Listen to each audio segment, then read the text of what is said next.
Good morning and welcome to Thanksgiving 2002. We're here at the frozen tundra of Mansfield High School. The teams are both starting to come out on the fields and we're gearing for a very cold morning of some football. Stu, this is your first one up here in the booth at Thanksgiving. As you're driving over this morning, what do you think about what we've read, what we've heard over the last couple of days? Well, Thanksgiving, as you know, is the ultimate for all the seniors on their football career. A lot of football players will be the last time they're putting on a helmet, donning shoulder pads today. And I'm sure that's going through the minds of both the seniors on Foxboro and Mansfield as they prepare for today's game. You know, New England, Massachusetts has a very special tradition that's really not around anywhere in the country other than here with the Thanksgiving games. Most states are having their playoffs and most teams are done, but every town in Massachusetts has their own bowl game on Thanksgiving. It's unique to Massachusetts. It's unique, and it's a special time, and like we said, a lot of these players, it'll be the last time they ever put on a football helmet, and it's a very special time for every one of them. Now, Michael, yesterday you were at the rally. What went on at the rally? Very spirited, Paul. I think the students are really behind this team. There were so many banners, more than ever, they said this year. Coach Martinelli was, as usual, eloquent self. He almost appeared apologetic for the last 4 games, like he took responsibility for them. We're going to end up with a winning season no matter what. He would like to end up with 7 wins, not 6. Yeah. But again, they were behind this team. I think they're ready. You know, we can talk about past games, and it's great. It is the tradition. They've played 72 games, Stu, we talked about this morning. 38, 30, and 3. And Mansfield's got a little bit of a lead, and it was unique, the story you mentioned earlier this morning about how this whole thing started. They lost, Foxboro lost the first 14 games, but none of those games were played on Thanksgiving, so they don't count. So, yeah. They don't count, Paul. So the real record is 30, 24, and 4 Foxboro's favor. Yeah, but watch out for our screen. It really has been a very balanced series. The last 12 years, the teams have split 6-6. In fact, the last 4 years, it's split 2-2. The last 6 years, split 3-3. The last 8 years split 4-4, so it's a very balanced series. Even coming into today, you can make a lot of statistics say this game is not that, there's a lot more even than people think. If you look at common opponents going into today, Mansfield is 6-0-1 and Foxboro is 5-2. But obviously, as Mike said, the trend is Foxboro's lost its last 4 games, but most disheartening with the 2 league losses. Well, absolutely. And games that they thought they should be more competitive. And again, at this point, this is what a Thanksgiving game used to be. It's for the pride. For Mansfield, if they win, they maintain a co-championship. But neither team is going to play beyond this. The Super Bowl for both of them will be as spectators only. And in a way, that's the way most Massachusetts high schools are coming into this game. Mike, your guys played. My guys have played. And as Stu, as you had said, it really is the last time for a lot of kids to put the pads on and to whack each other around. And it's the kind that memories are made of. When they come back for their reunions, they'll remember the Thanksgiving game. Now, to get to this game today, the field is tough. Now, the snow obviously didn't help it. As Mike and I walked over this morning, somewhere around 7 o'clock, 7:30, there were huge balls of ice, 4 to 6 inches in diameter. The town of Mansfield did a tremendous job plowing it. They didn't cut it up. But we're going to have a situation, I think, where we're going to go from the frozen tundra to the Merle mud, because that's usually what's happening in a situation like this. Kids came out early on trying sneakers, trying cleats. It looks like both teams have opted for the cleats, especially with the ice part in the middle. And I think, as I said earlier to you, field conditions may dictate the tempo of the game. Well, when they were warming up, the players were trying to run their pass patterns at a very difficult time making cuts. Couldn't cut on the field. It's going to be difficult to run your pass patterns, but the reverse is true. It's very difficult to cover a pass receiver because at least he knows where he's going. The defender has no idea. That's the key. The offensive guy, Mike, as you would know, the offensive guy always has an advantage on a field like this. The defensive guy has to play it safe. Definitely, and with Mansfield's speed, that's going to only compound the problem. If they make their cut and get out clear, they're gone. It's going to hurt us. We played this team earlier when it didn't count the Jamboree, but since then this team has averaged 30 points a game on offense and has only given up 11 on defense. They have some guys with speed to burn. They have one young man, Rice. Is it Rice? Davis, who could go over 1,000 yards and all-purpose yards between receiving and running. They have some great quickness. They run the counter stuff. Foxboro really has to be prepared, or it could be a very long morning. Our corners and linebackers are going to be tested today severely. They were in the Jamboree, and I'm sure he's not going to deviate from that at all. No, he's going to give the double wing, the open backfield. Redding's going to do it all, because for Redding, this is his Super Bowl now. This is a chance to put Coach Champs on the jacket. It's a chance to go out there and to beat that crosstown rival. And as we see out there in the field, our cameras are getting a look at it. This is the last game for seniors. Quite a few seniors. The bands are here. The people are here. This is Thanksgiving 2002. We're just hoping the game is as exciting as all the pregame hoopla. Well, it's been kind of a late arriving crowd, Paul. If you look up, you can see the shots of the stands, and that has to do with the cold. It's 22 degrees out here. It's cold. I don't know what the wind chill factor is. It doesn't matter. It's cold. But the fans are now lining up. I think they decided to stay in bed a little later this morning. Usually around 9 o'clock it starts filtering in. Really didn't start filtering in until about this is such a wide expanse of area. I mean, it looks like they've got 4 or 5 ticket collectors all over the place. And this is the way this field's set up. We were talking about it a little before. I mean, there's so many places where people just come over the fence, don't even pay. Come and visit. Come and visit. But it's a wide open field. I know we have our band here, and I hear another band, so I assume Mansfield's here. Mansfield band. We have the police honor guard from the Mansfield Police Department. They will be offering the colors. So again, it's all the hoopla that goes with the Thanksgiving game, and the fans are already starting to stand along the side of the field, kicking ice at each other, kicking snow at each other. It's going to make for a great morning. We just hope the game is as good as advertised. Yeah, the field obviously frozen solid right now. One of the Mansfield coaches are up here. They described it as a skating rink.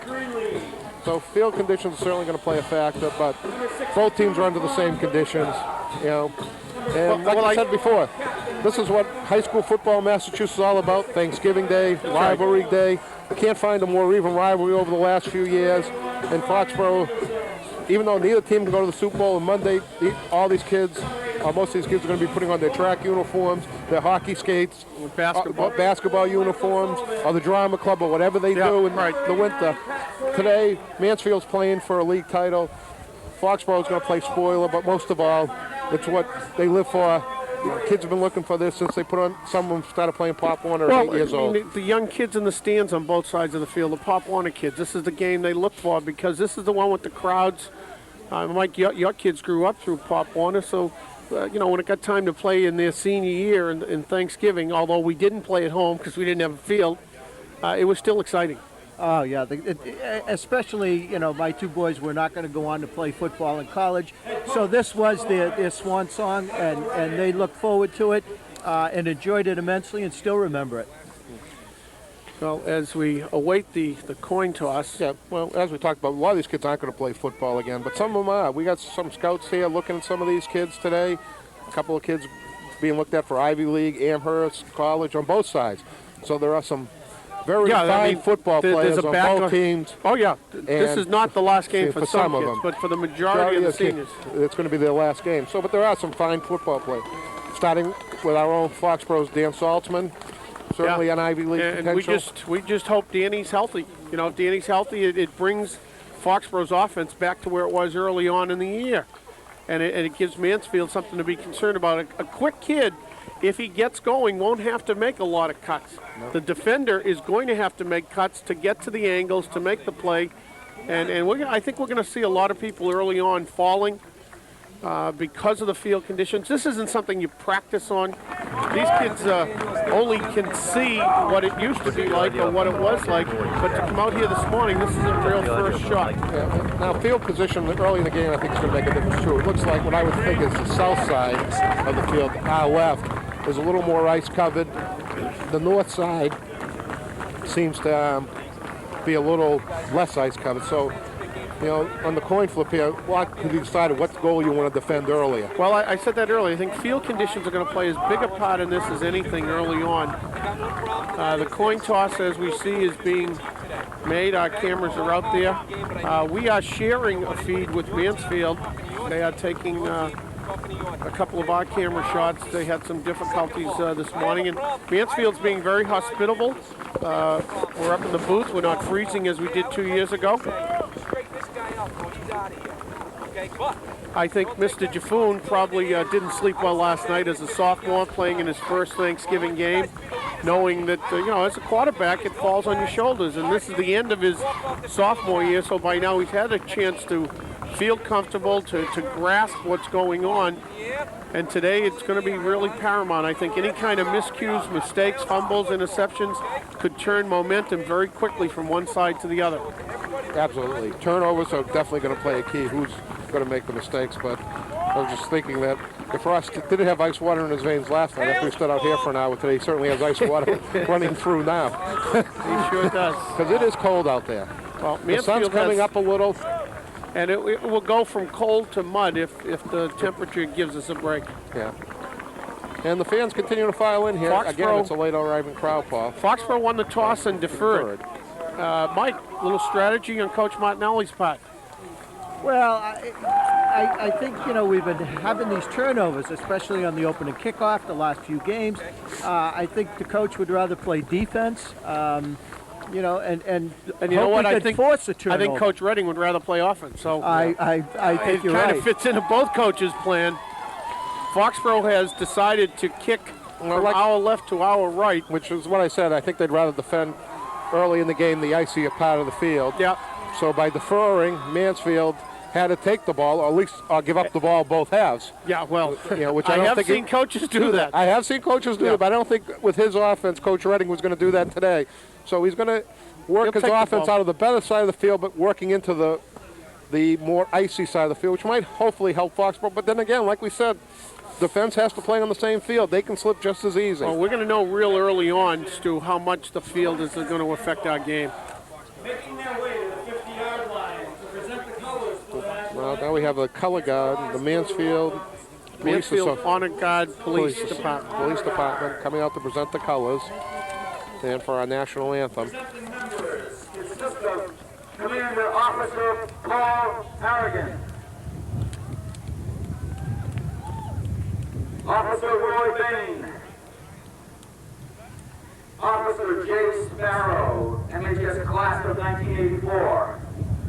Officer Tom Connor, Class of 1985, and a member of the Mansfield High School Football Hall of Fame. Officer Sam Thompson, Class of 1988. Officer William Trudell, Class of 1988. Officer Francis Archer, Class of 1992. And Officer Ronald Sullivan, Class of 1993. You see the honor guard coming out. A very classy opening ceremony here by Mansfield today. To a drum roll. This time we'll direct your attention to the flag above the Hornets' nest. Our national anthem.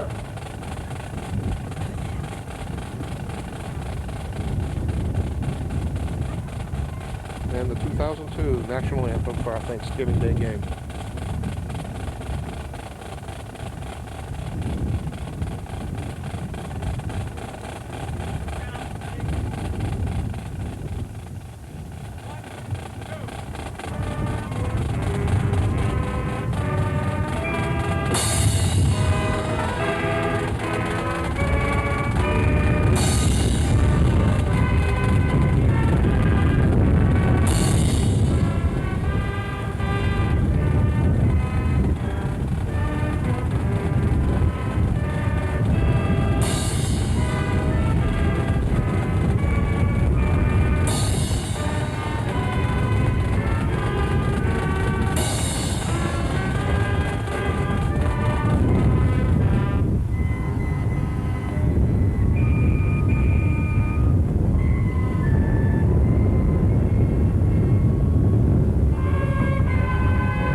time to rock and roll. Well, Thanksgiving 2002 Foxboro Mansfield version. And we're going to find out early on what kind of field conditions we're playing under. Mansfield will take the ball. They run a very complicated, very intriguing offense. No backs to three backs. So we're going to see right on what the coaches think of the field. In some situations like this, I've seen a power eye. Well, you got to look at the officials. These guys are picked about a week and a half ago, and they all come in. They look at this as quite an honor to be working Thanksgiving Day. Ken Southworth has been doing this for years.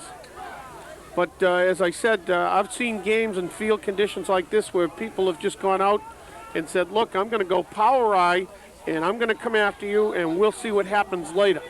a little interesting strategy here. Because they decided to defend the more icy side of the field, Foxboro is actually going to be kicking off into the wind, which is unusual to start off the game. But I think the field conditions playing such a role in the decision-making process here early, they will kick into the wind, and Mansfield will have the wind at their back on offense to start the game. I'm sure Reading wanted the wind. Yeah, but Reading had to decide whether he wanted the ball or the field. Well, he's going to take. He took the ball, and Foxboro gets probably the ball, but Foxboro gets the size of the field. But again, early in the game, you certainly wanted to defend the icier part of the field. I think early on we're going to find out how bad the field is.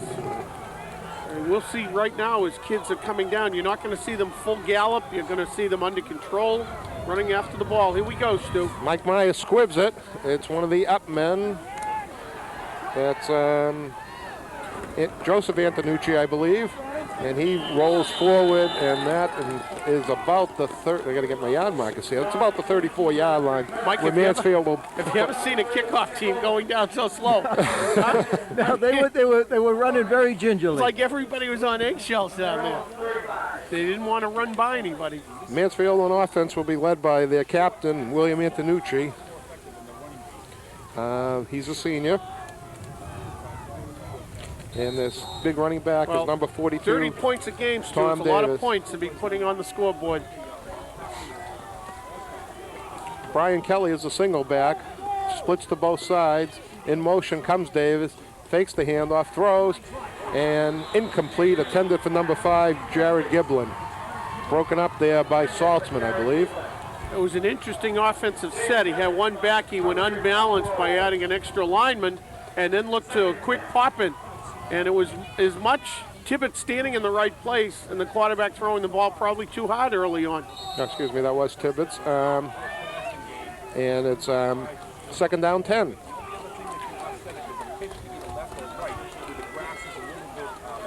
Now they have this kind of a T formation. In motion goes Kelly. Antonucci hands it off to Davis. Gains the line of scrimmage, and he's brought down after a gain of about 7. On the stop was Tibbetts. Michael, we had a 6-1 defense. I was going to say, he's playing his middle linebacker on the outside. He's almost like he's putting 2 defensive ends out there. Well, I tell you what, with that set, if they throw to this side, we're in trouble because we went with motion and there was nobody home over here. That's going to bring up a third down and 3. Mike Gooser almost playing a defensive end spot. Right. 3rd and 3. Antonucci, single back is Kelly. Hands it off to Kelly. He's got the first down, and good night. He's gone. 10, 20, 10. Nobody within 15 yards of him. Touchdown. Brian Kelly, the fullback, on the quick hitter. Well, again, Jack was in a 6-1, so that means 7 guys are within a yard to a yard and a half of the line of scrimmage. The secondary went with the quick motion, and they simply ran a fullback dive through the A-gap on the left side. There's nobody home. 7 guys are out of the play from the beginning. And again, straight ahead running, no jerking around. Bang, here we go. He's gone. There was absolutely nobody touching him. Line made great blocks at the point of attack. 58-yard run by Brian Kelly. The point after straight is ahead up, like that, Paul. and it Field is good. conditions don't matter. Brian Young on the conversion, and it's early, 7-0 Mansfield. Well, with 9:52 to go. Well, I tell you what, if Coach Reading can score 40 or 50 points today, we're going to see it. But I mean, it was simply a matter of, we talked about field conditions. You don't want to try and do something that involves cutting. The first pass was a simple pop pass. The second play was a simple dive off tackle. Nobody leading through, but they didn't need anybody leading through because of the setup. Mike, this is, for Reading, this is perfect. And he still got the wind to his back. Well, now we'll find out if Saltzman's healthy. Our offense is going to start on the icy side of the field, too. Well, we'll see if they squib it. I mean, so far, field conditions have played a part in terms of probably offensive calls, not in terms of what happened. So that was Kelly on a 58-yard run to open the scoring with Brian Young kicking at 9:52, and it's early, Mansfield 7. It's so cold I can't write. The pens don't work, Stu. That's why we have our stat man. He's over near the heater taking care Stats, make sure you keep the scoring summary because my pen ain't writing. All right.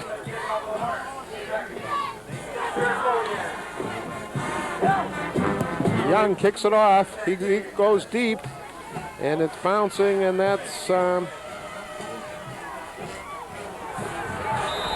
number 20. That would have been Brian. No, that would not be Brian Young because he plays for the other team. That's Bolgan for us. Bogan. And again, field conditions. You saw Bolgan as he caught the ball, looking to make a cut and slipping and sliding. Well, see what happens. Jack sends the offense out on the field. Find out if Danny Saltzman's healthy.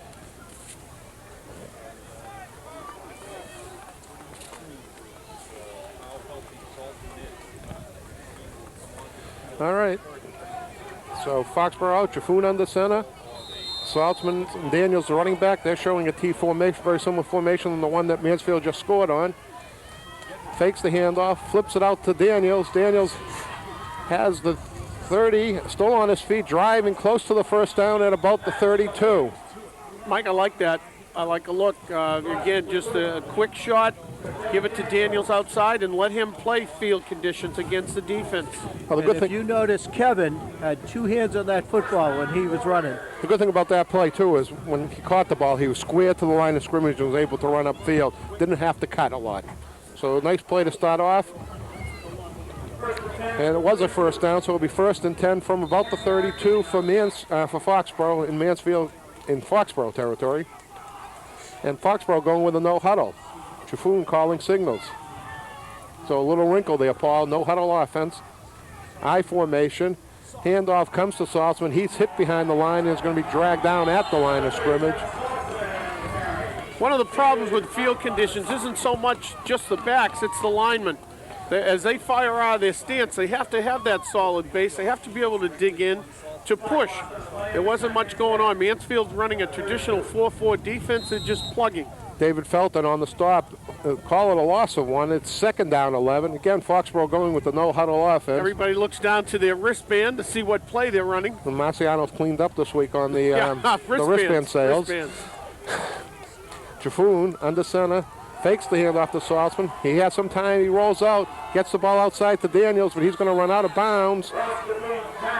And real close to a block from behind there. Matt Grendel was trying to help out Kevin Daniels. I don't know if we have this one on replay. We'll get a real quick look because no huddle's going to mess it up. But you're going to see he got to the grass, floated it out. Daniels made a great catch and was able to turn upfield somewhat. 3rd and 6 on the gain of 5. Again, no huddle. In motion. It's a reverse. Daniels. Got to get he by can the break corner. the tackle. He does. Gets by the corner, but he's going to get hit still on his feet. Great second effort out to the 45-yard line. Kevin Daniels. He broke a tackle at the 40. It looked like he was down for sure and gets the first down. Big first down for Foxboro. We'll get another look at this possibly. The double handoff. Again, this is a wrinkle. Foxboro has not run this. David Tibbetts, who was a backup quarterback, gets the first handoff, and he makes an inside handoff, which is dangerous. One guy to get by at the corner. He got by him. Now, wait till you see the second effort. Was going live, but almost down, kept his balance, and was able to continue on. We're back to live. 1st and 10. Fakes the handoff to Saltzman. He's under pressure. Jaffoon looking to get rid of it. Avoids the tackle. Has his feet. Throws downfield. Intended for And that looks like a late hit. I'll tell you what, the official had to separate those two guys over there. That was, it was questionable. There was some contact after the fact. He was trying to get the ball to Matty Grendel, and it looked like a late hit. The official was coming over and warning number 50. Well, officials also warning number 9, our quarterback. John Davis. Well, he's supposed to protect the quarterback. Yeah, and that's right. And it was, it certainly could have been called. That's the second time now I've seen an official talking to a player. Well, early in the game, obviously, as we talked about this, emotions run high. This is everybody's Super Bowl, for lack of a better term. Certainly bowl game, let's use that term. Well, and emotions are running high. And what I like, though, is he's giving Ross a chance to roll to his strong side, his right hand, to get his feet, get his shoulders square to the field. well, that was the third passing attempt by Ross. Maybe today is his coming out party. He's back to pass again. He throws, nice ball. Has Myers complete, and Myers going to be dragged down at about the 48-yard line. That's going to be about 3 yards short of the first down. That's going to bring up a third down and about 3. Michael, look at that Call it flag. 4 where it's spotted. I'll tell you, he's throwing into the wind, doing a nice job. You know, you wonder how the health of Dan Saltzman is if he's coming out throwing this much. Well, I think it says something. No, but the other thing we talked about a little earlier, Mike, it's hard to defend.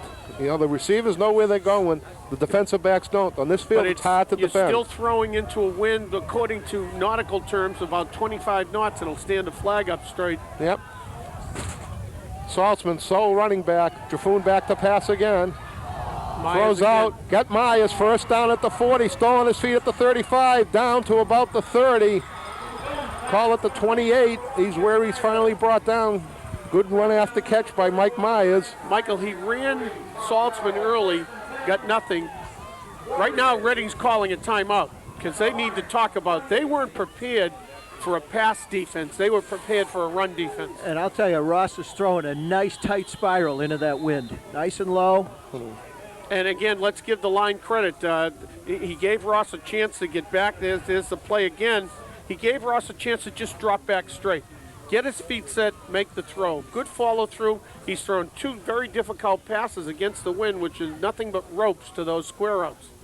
Myers, nice catch. Some yardage afterwards. Stu, I'll go back. Myers was 4 for 5 for 40 yards so far. I want to go back, though, to that play that Daniels made. We both thought he was down short of the first down. On the replay, you saw that he was almost down. He regained his balance and was able to surge forward. It's that extra effort that makes a Thanksgiving game kind of special. These guys are playing for, Foxboro's playing for pride. Foxboro's not playing because they're going anywhere tomorrow. Foxboro's playing because they need to beat Mansfield on Thanksgiving. Already on receiving yards, Mike Myers has received 2 for 26 yards. Daniels 2 for 14.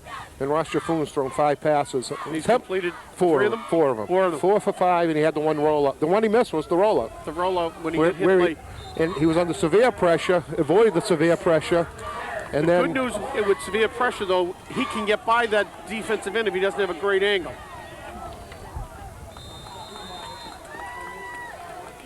first and 10. Handoff now comes to Saltzman. He's got some room. He drives the pile forward for about 8-9 yards, close to the 20-yard line. It's going to bring up a 2nd and 2. Some great blocking downfield, Michael. P.J. Howard just got up. I mean, he just led that charge.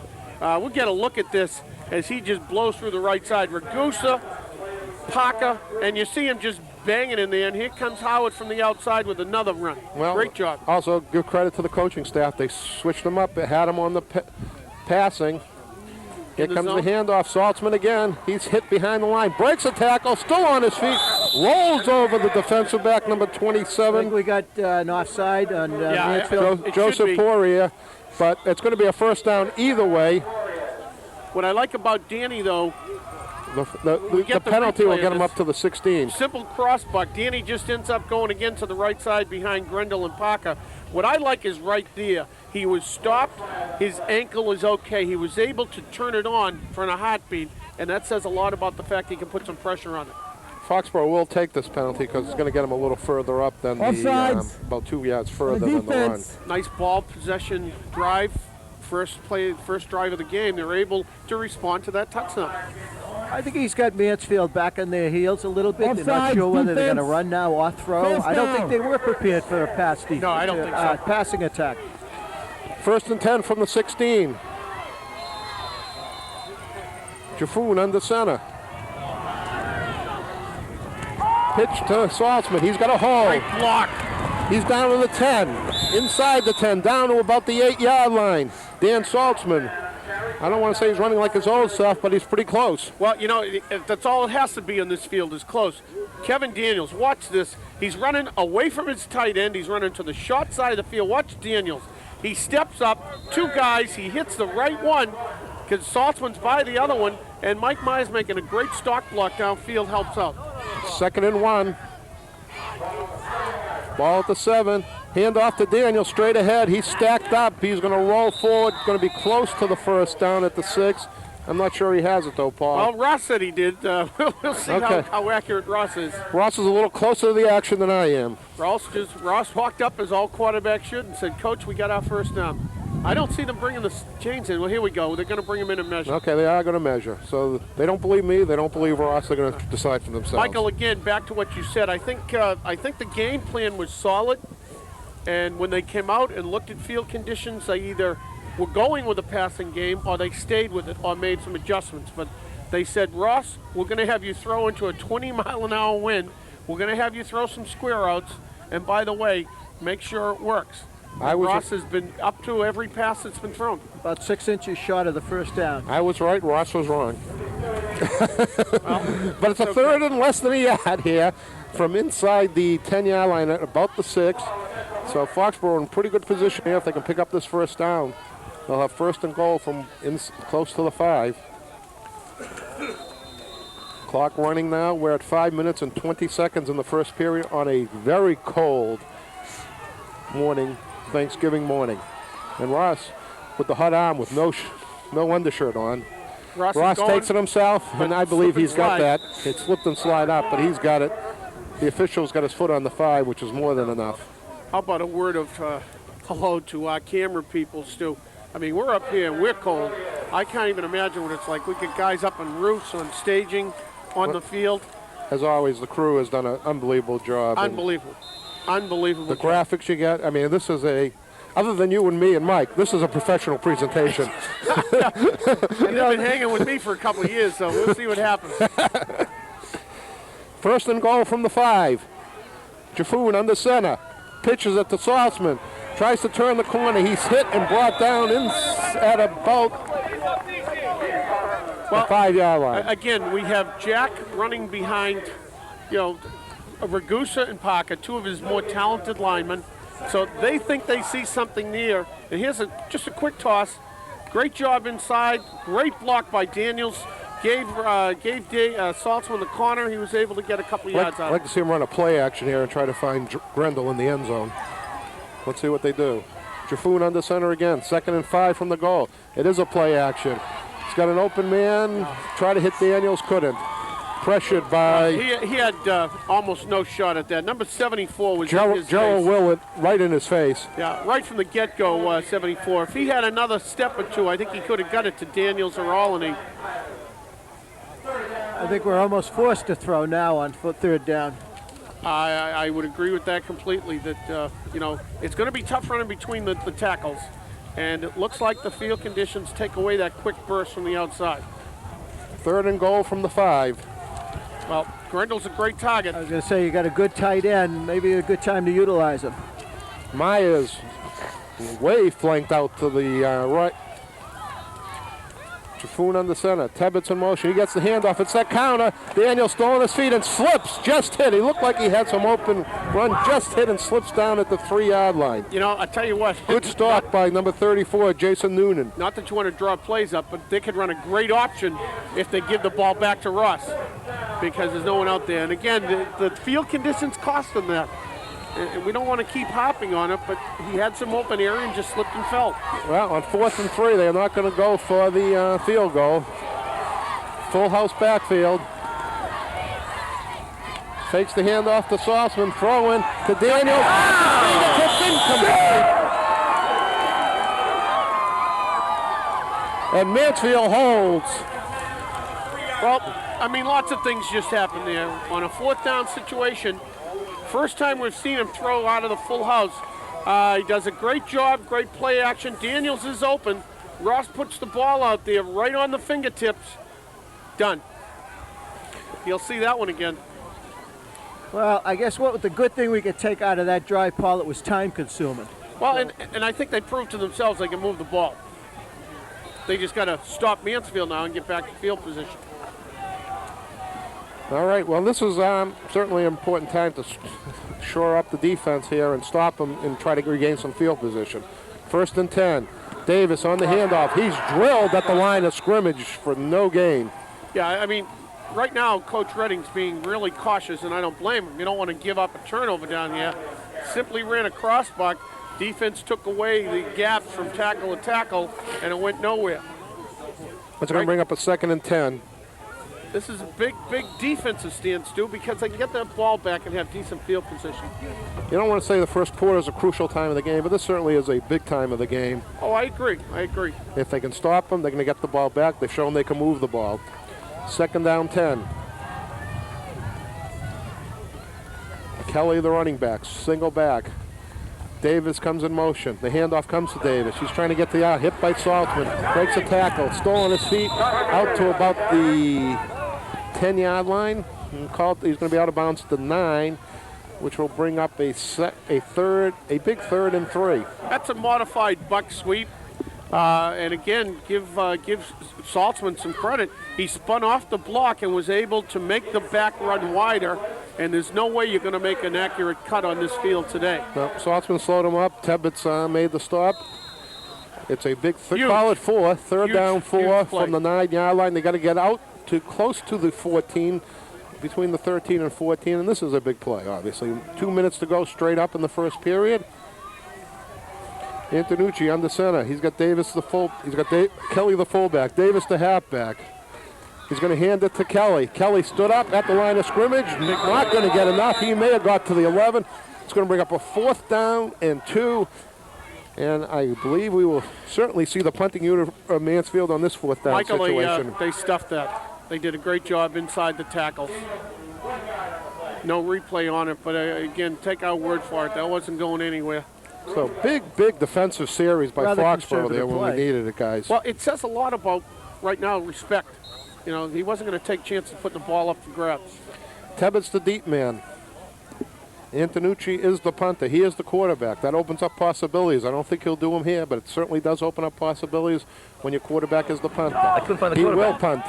Nice. Beautiful punt. Nick Rise, only back. Whoop. Almost slips. He does slip. That was... It's the worst possible place for Nick to try and do something fancy. If anything, he should have sidestepped to get to some harder ground. That was a 42-yard punt. With the wind. With the wind. But it was a great punt. Well, he couldn't have sidestepped or anything, Paul, with that replay. He just hit that skating rink and his feet went He was in the skating rink and he was looking to go from there, and it just wasn't going to happen. Most importantly, he held on to the ball. Foxboro does get good field position, not as good a field position as you might have expected, but good field position nevertheless. 59.3 seconds to go. Big players make big plays, and that was a great punt. 59.3 seconds to go, and let's see what Foxboro comes out with. Well, they'll have the wind to their back in a short time. Saltzman, he slips on that skating rink, but now he breaks a tackle, and we got a flag. I think we got a hold, Stu. I don't know where we're going to hold it. No blockers there. Maybe we got lucky and got a face mask.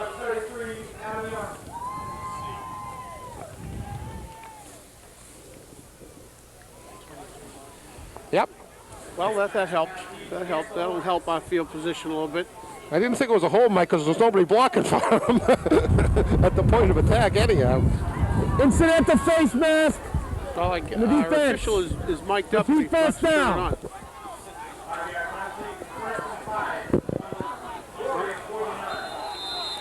That's our in-house announcer that gave that one. That's going to be a 1st down and about 4. Fakes the handoff, Jaffoon throwing, hits Daniels on the run. He's got a 1st down at midfield, down to about the 46-yard line where he's driven out of bounds.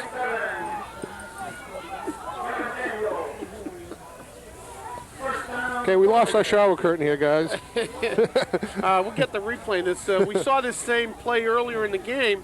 Nice ball fake inside, frees the backers, a toss to the outside. Again, Daniel's shoulders are square. They're going downfield. It gives him a chance to just run to the corner. Did a nice job. We were able to pick up some yardage. That was the 40-yard line, not the 45. And it's a first down and 10 for Foxboro, and Foxboro's moving the ball again. We got 39 seconds to go here in the first period. Jaffoon calling signals. Hands off straight ahead to Saltzman. Got some running room. Drives it forward for a gain of about 4. That could be the last play of the period. Number 33, Mansfield, one of their linebackers, Captain Adam Young. Great job of fighting through, getting Saltzman very low, holding on. Well, and again, we're not going to say that field conditions have been a determining factor in the game, but it certainly, I think, has determined the kind of offense that both teams are going to run. Foxboro is going with the passing set and doing well. Mansfield, second time around, had very poor position and had to go with very conservative calls. So they've kind of, right now I think both coaches are probably satisfied with where they are. I think, I'd be curious to see what the time of possession was, because this is just what Foxboro needed. How about 10 minutes Foxboro, 2 minutes Mansfield? Well, I think Mansfield's only run 6 offensive plays. It was about 7 or 4. They held the ball the first 2 minutes, and then they ran 3 plays, which took up about another 2 minutes. So we're at the end of the first period here, 7-0 Foxboro, and 7-0 Mansfield. Kevin Kelly's 58-yard run on the third play of the game. The one scoring play. Foxboro's moved the ball well so far. They have to be happy with that. They came up with a big defensive stop when they needed it. After they turned the ball made their over and downs. Stu, they changed their defensive set. They were in a 6-1 against the touchdown. They went back to their conservative 4-6, and they were able to plug. They got caught early. It was that simple. This kid ran off tackle. There was nobody home. Right now, Jack is probably trying to make some decisions about where he's going should it happen again. Does he go back to that 6-1? Did he have that in? Will it work? And will the field conditions change as the sun hopefully softens some of the field up? Second down, 7. Jaffoon 5 for 8 in the first quarter for 51 yards passing. Second down, 7. Ball at about the 37. Need to get to about the 30 for the first down. Jaffoon calling signals. Hands it off to Saltzman. Saltzman trips a little, but now falls forward and gets about 4 yards. It's going to bring up a 3rd down and 2, and we are certainly in 4-down territory. Well, he got by the initial hit again. Brian Kiley was there to slow him down, but he was able to pick up a couple of yards after that hit. Again, as he came out of his stance, he was slipping. Yeah, and that certainly changes what you're thinking as a runner. Call it a 3rd and 3 as they spotted at the 34, not the 33. And Foxboro coming out. In the first quarter, they showed the no huddle. Now they've been huddling up here in the second quarter. Again, changing looks, keeping Mansfield on their toes. Jaffoon under center. Standard eye. Handoff comes to Saltzman. He's hit in the backfield, but drives it forward, close to first down yardage. They're going to be shot. But again, I think this is 4-down territory. John Davis hit him in the backfield, and he slipped his tackle, and so we're going to have a 4th down and less than a yard. He ran behind Howard and Emmanuel on the left side that time. And again, Danny's looking okay. I don't think he's 100%, Mike, by any stretch, but he's certainly working hard. Well, he's pushing well off that ankle. He's driving hard. He's been able to slip some blocks, too. Slip some tackles. Shed some tackles off with that strength. Full T formation. Seen this a lot. 2 tight ends. Jaffoon under center. 4th and 1. He's going to hand it to Davis on a counter. He drives forward. He's got the first down right at the 30-yard line. It depends on the mark. They're spotting it right at the 30, Paul. If they're going to the line, he's got it. They're not placing they haven't moved the ball. They're going to have to measure. I don't think he's got it. I think he has it. We're going to get a replay of this. It's simple power. They went to the left side again. This has been the left side offense. 42 got through. No one touched him. He did a great job and really put the boots to it, I think. Tommy Davis, the captain, he was just sitting outside and was able to find him. We should have this by half a football. Excellent. Well, I'm glad I'm wrong on something like that. I'll take it. I'm 2 for 2 so far. You're on a roll, Stu. You got a better spot at the window. I have a pole in front of me. Come on, you can see right through this. So 1st and 10 from the 30-yard line. 9:28 to go in the half. Clock running. Foxboro's been able to move the ball, but it's Mansfield behind the 58-yard run by Kiley with the 7-0 lead. Jaffoon, play action. In trouble. He's in trouble. Breaks a tackle. On the run. Giving up yards. Throws it out of bounds. Incomplete. Good play by Ross. Well, it's rid a of that great ball. play. He threw it to the guy holding the stakes because that wasn't going to hurt him. He did a great job avoiding that defensive end who was in his face. And really there wasn't a whole lot left for him to do after that. You get a look at it.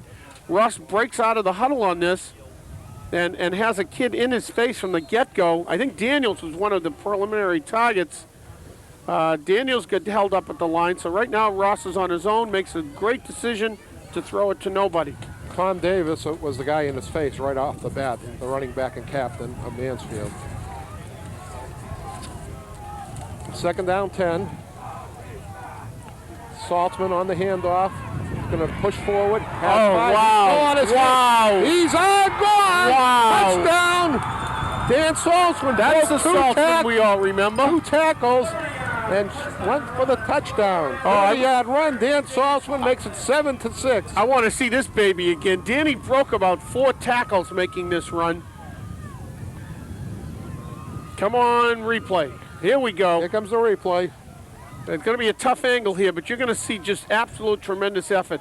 As Danny starts through the hole, there's 1, 2, Broke Davis's 3. tackle. Blow. And he, again, 2 hands on the ball, and at that point, boy, I tell you, it's going to feel good as a runner to get to that He point. just ran right through Jared Giblin. We're going to get another shot at See this if you can see on the replay how This he will be runs a right better one. over Jared Giblin. But look at the blocking at the point of attack. Here comes Howard leading him through.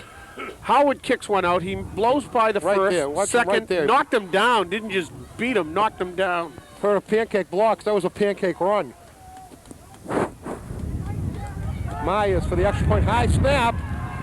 There's no one out there with No him. one He's out on his there. own. Didn't make it. Didn't get in.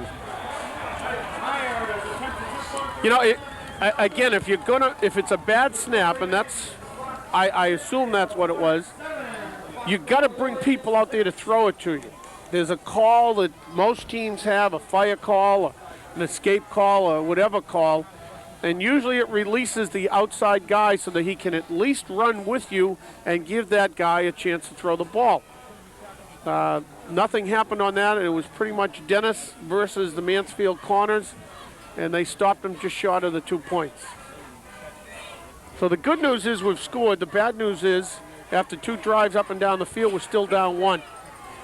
You know, it's funny, and the funny part about this, if you thought one of the biggest strengths Foxboro had coming into this game would be field goal kicking and point afters, and Mansfield makes theirs, and Foxboro, with one of the best field goal kickers in the league, doesn't have a chance. Well, to they make never it got the 'cause chance. Never Again, had the a snap. chance because of a bad snap. But again, field conditions. I know I've been singing that song the whole game, but field conditions, as the snapper makes that snap from the frozen field, it might have a different spin on it. No, it slides. It certainly It got away slides. from him. Mansfield, one of their stud linemen, looks a little banged up. Number 58, one of the captains, David Felton, being looked at down on the bench here. Well, now Myers will be kicking with the win. The first time he squibbed it to start the game. Let's see what the strategy is here, Right. Paul. Probably don't see any reason to do much else. Players throwing their gloves around in and off the Gloves, field. sneakers, shoes, everything. This is going to be like a yard sale at the end of the game. Pick what you want. What size do you wear, Paulo? Make sure I find the I'm right small. Right now, I just want warm. cleats. Myers does squib it. Ball bounces, and I believe That's not a good squib because he's wide open. Curtis Joseph on the return. I say not a Over good mid- squib, Stu, because a squib is one that should be difficult to field. That bounced right into his arms, and he's already by half the defenders because they're coming from the outside. So that's Christopher Joseph, not Curtis Joseph, on the return, and he gets it over midfield Great field position. to the Foxboro 48. Antonucci under center, Kelly the setback, Davis flank to the side. We got a flag, and that's probably going to be procedure. Yeah, it usually is coming from that guy. Although Mansfield's clapping, so. Mansfield looks like they're going backwards, though. What? I think Foxboro had 12 guys in the field. That's a different defense that Jack uses occasionally when he can get away with it, Michael, right? Put the 12 it's guys a 12th out. guy. Go for it. We're all wearing the same shirts. So we got an illegal substitution on Foxboro. So I'll make it a 1st and 5, and this drive not starting out well. Substitution For Foxboro infraction after the long on the kickoff defense. and a penalty. So Mansfield will be working with a short 1st down situation here. Again, Kelly, the lone running back. And Antonucci back to pass, throws it to Davis. He's got close to 1st down yardage. He's going to be driven out of bounds at about the 41. Ragusa on the stop, and that's going to be a 1st down for Mansfield at about the 41-yard line. Well, Mike, Jack went back to that 6-1. 36-yard line. Well, we got the replay here, but you're going to see Ragusa do a great job of reading. Mike saw it, get out there. It's a nice throw, nice catch, and again, not much able to do. I think once you field get there. position is dictating what defense he uses. When Reading can use all of his weapons out here, I think Jack is forced to go to that 6-1. Kelly single back. Davis flank to this side. In motion comes number 12. We got a whistle. That's Chris Kelly on motion whistle. And that's going to be an illegal procedure. Mike, you're not going to believe this, but right now Jack has, and again, I've seen this before. I used it once myself. It's almost a radar defense. Offense. No one is in a stance. So they are reacting after the ball is snapped to the guy in front of them. They are simply trying to find the ball. And we saw it on that play with nobody in a stance, simply coming from a 2-point stance as a defensive end would, although everybody was doing it. And they may have found that they just can't get that drive, so why go down? Let's keep our heads up and let's just shuffle to the ball, find the ball.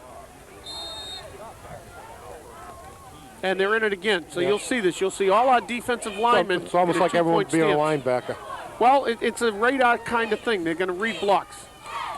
Davis in motion, gets the fake on the handoff. Antonucci back to pass, throwing long, has a man deep, incomplete, in and out of the hands of Chris Kelly. Kylie. Well, Excuse me, Kylie, not Kelly. the good news about that defense is usually you can stop runs. The bad news is you don't get a great rush on the quarterback. And again, you'll see it here. They're meeting each other. There's no pressure whatsoever on the quarterback. So he has time to pick and choose, and he had this guy absolutely wide open. He had at least 3 steps on Dennis. Could he, if he had caught it full stride, I think he's gone. He was diving for the catch, so he probably wouldn't have been gone. But let's see, we got a timeout here by Foxboro. No, if he caught that, he wouldn't, Stu. What I'm saying is if he caught it full stride. Oh, yeah, because he had Dennis. He had the daylight. He had Dennis a couple of steps. So, Coach Redding is, again, Mike, you had talked about it. Field position seems to be dictating what he's doing on offense. Jax, I haven't seen that defense in a couple of years, but it makes sense because if you get down in a stance, the idea is to drive off your stance. If you can't, then why? Because if anything, your first step is probably a slip and slide. So you might as well get in a position where you can see the ball.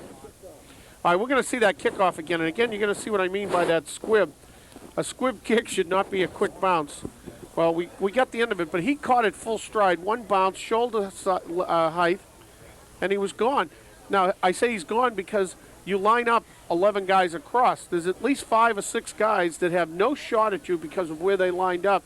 Right, the outside guys have no Yeah, shot. and he's already through the middle. Kylie already with 58 yards running for Mansfield. This is a big play. Not so much this one, but the next couple of plays. They've gone backwards. Yeah, you know, in the first series, or the first series of downs here, Mansfield had a 1st and 5. Right. Now Mansfield's picked up the penalty on 1st down, so it makes it a, Miscues. 2nd and 15 now with the incompletion. So miscues, penalties play a role. Davis in motion. Kylie on the play action. Throws to Antonucci. That's and a screen to number 19. Good news, bad news is number 19's on the sideline. Right. Well, that was well played by Matt Grundle. Matt Grundle was standing there with the receiver. Oh, yeah, Matt did a great job. Great read. So now it's a 3rd down and 15. Now it becomes kind of critical because at this point they're probably going to punt if they don't get it. Right, and Foxboro with 8 minutes and 35 seconds, certainly would like to get the ball back here. And again, we mentioned early in the game, these are 12-minute periods, not 11. Thanksgiving, you can go the extra minute, so it gives you 4 extra minutes of football. Coach Redding looking for a penalty on the sideline, jarring with an official. Handoff Kelly straight ahead. He drives Ball is on forward. the ground. Ball's We have it. loose, and Foxboro recovers. Coach Redding should be more concerned about his team and not the official. On the recovery, I Big believe play. it was Ragusa, We'll get to see this again. but I'm not positive. He was running what looked like a dive option. May have been Parker. Gave it to the up guy. We'll see it now. Let's see who recovers. Gave it to the up guy, and the up guy got whacked Kelly. pretty good. Kelly was Brian Kelly, the running back. He's starting through. He's the one that had the big gain early. That was Mike Ragusa that made the hit. The ball is out now, and Nick Olney is the guy that's probably going to fall on it. So Ragusa made the hit. Number 8, Olney fell on it. Not only with the recovery, Ragusa with the hit. Momentum. It has shifted to the blue and gold. Foxborough with a little momentum here. 1st and 10. Ball at the 38. Handoff fakes to Watch out. Saltzman. Throw in to Grendel. Grendel! No, incomplete. I tell you, this Throw kid, it a little. 42 for Mansfield, has had some great defensive plays, and that was one of them. Tommy Davis, one of their captains, had a free shot at Jaffoon. He drilled him. Ross made a great pass downfield. Again, with the win, Grendel just fell through his hands. We'll get a quick look at it. This is the guy he should be throwing to. Great job under pressure.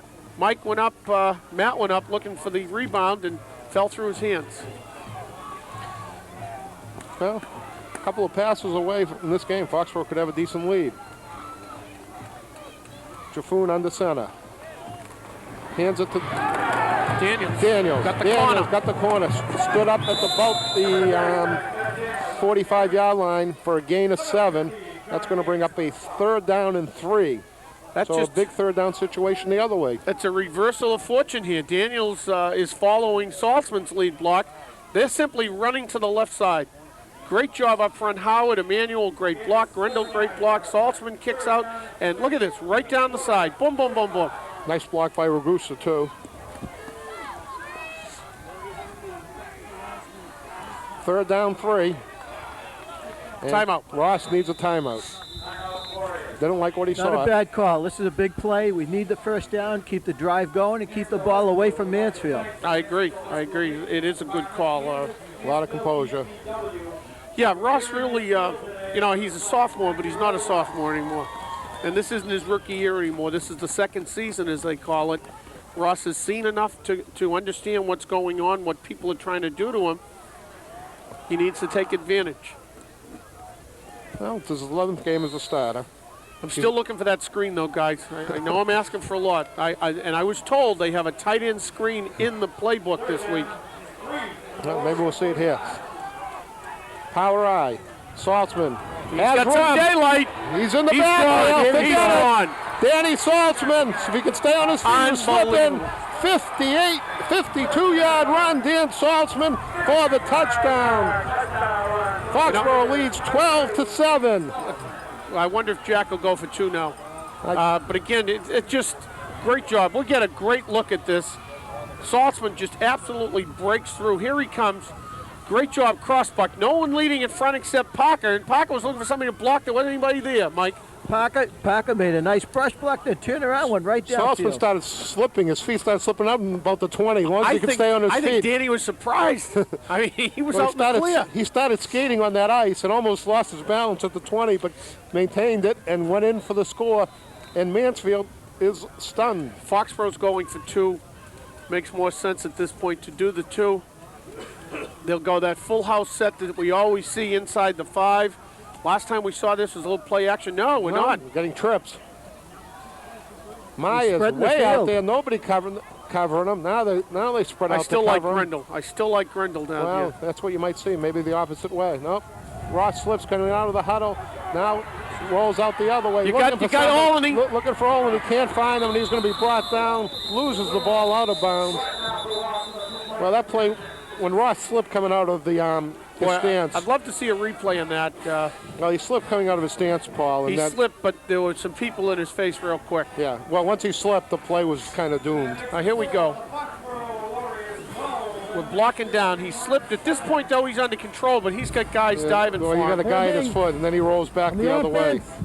But even coming back, we know at this point Olney's there, but he never had a shot. Well, again, a little composure. He could have thrown it up, but they can recover that ball They and go could the run other that way. back. They could run it back. We'll take it. Better off eating the ball than 12-7. I think that still puts us ahead. Yeah, better off eating the ball than giving something up. And we got plenty of time here. First half, 7:34.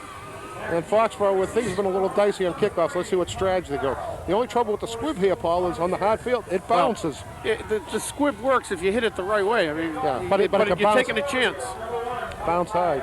It'd be interesting now to see what You can Coach see out Redding there does. the players, Paul, just still kicking ice away. Right here on the near side, number 63 for Mansfield.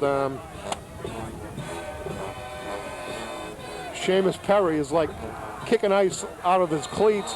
It's still, the field conditions are still playing a big part. We're not getting really much of that thaw that we thought we might get. Stu, our crack stat man, just laid it on as Saltzman at this point, 110 yards rushing. Danny's back. That's the kind of kick you want. There, kicks it deep at the 10. Break down. Great job on the field coverage. A flag down Great on this job. side. Thomas Farrell on the I saw it. return. Did I see a flag come There down is a over flag here? right There over is a here. flag. Thomas Farrell returned it to about the 18. And we got a flag down. Against Mansfield. Yeah, well, Foxboro's clapping, so that's a good sign. That going was against if we Mansfield. get, boy, I tell you what, I'd love to get a replay on that if we can. That was great coverage. These kids, watch these guys at the end. They're flying. They broke down so that they could be a factor, and boy, I'll tell you, they were. Nice kick.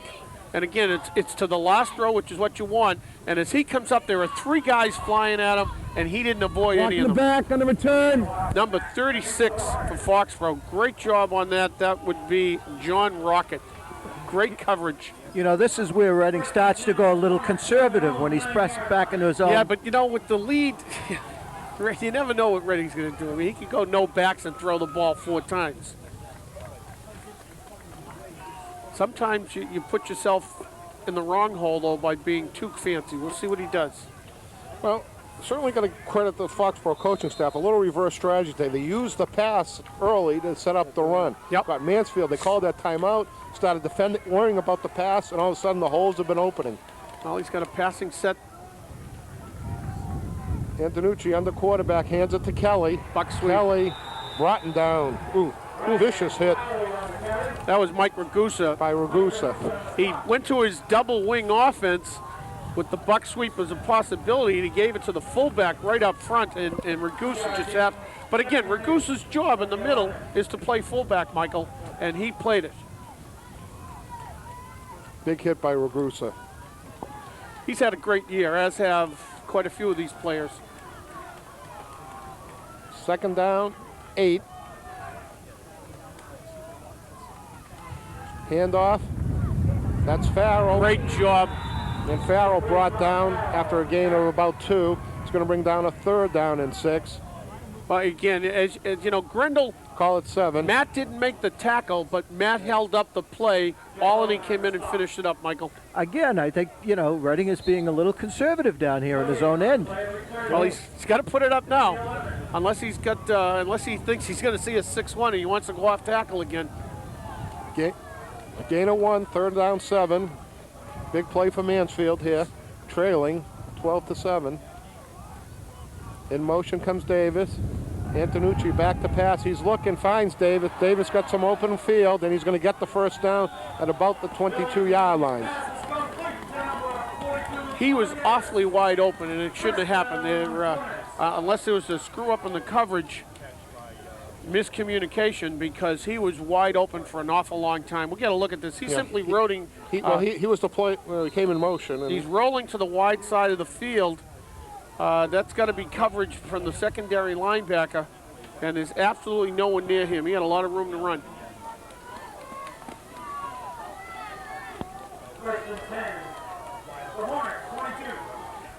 Antonucci under center. In motion comes Farrell. Counter to Davis. Davis on his feet at the 25, out to about the 27. Falls forward over the 30 to about the, you're going to spot it about the 30. Gain of 8, second down 2, and Mansfield now starting to move the ball a little. Mike, the key with misdirection, which is what he's running now, is that Foxboro defense can't commit to a second movement. They have to go where they're going. They're not going to be able to come back. That was simply a counter, second handoff, and he had some free space to run through. Well, Mansfield now starting to move the ball a little, 2nd and 2. He's going to stick with the double wing. Single back is Kelly. Antonucci calls single, Farrell in motion. He gets the handoff. He's got some running room. He's out to about the 31, and great stop, great tackle by Nick Allenby. That's like his third big-time tackle, Mike, and he's got a lot of space to run if he gets by Allenby. Yeah, And I'll tell you, this offense puts a lot of pressure on your corners and your outside linebackers. Because you've got to read, and we got to look at this as it comes up. And this is simply the old-fashioned power sweep. Great job on Grendel on the D end. 44's out there to pick off the next guy. Allenby's out on his own. Field conditions, the kid probably couldn't make a better cut. That was a first down at the 32. 1st and 10, 2 first downs now on this drive for Mansfield. Antonucci under center. Play action to Kelly. He throws. He's got Davis wide open, but can't get it to him, and he was hit. He got popped. As he released by, looked like Grendel. Triani and Grendel, I think, got to him before he could throw. I'll tell you, that Did it back by is in the pay action. coming out of that backfield uncovered. Yeah, he is. So the good news is we got to the quarterback before he could throw it because he had a lot of space.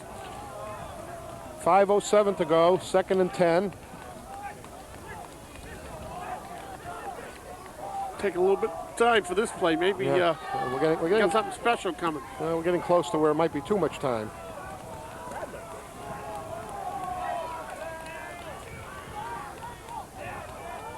Antonucci under center, double wings. In motion comes Davis. Everybody's hand off to falling. Kelly. Yeah. Kelly going to That go play was absolutely nowhere. That play, people slipping and sliding again on the more frozen side. We talked about this side of the field being more frozen, and we've seen some slips and slides there, and that play was doomed from the start. Ryan Kiley was in motion, and I don't know if we have the replay, but he started to slip. The back who was getting the ball was slipping out of his stance. He almost fell. It was Davis in motion, I think, and Kiley got the handoff. 57, great job for Foxboro making the tackle. Brian Greeley. Ryan's just getting a big-time chance. Again, here's our radar look. Everybody standing. Single back, fakes to Farrell. Going to throw over the middle, Got him. wide open. Jared Giblin, he's at the 30, still on his feet at the 20. Always our last shot. He can't get him. He's in for the touchdown, and Mansfield goes back in the lead, 13-12.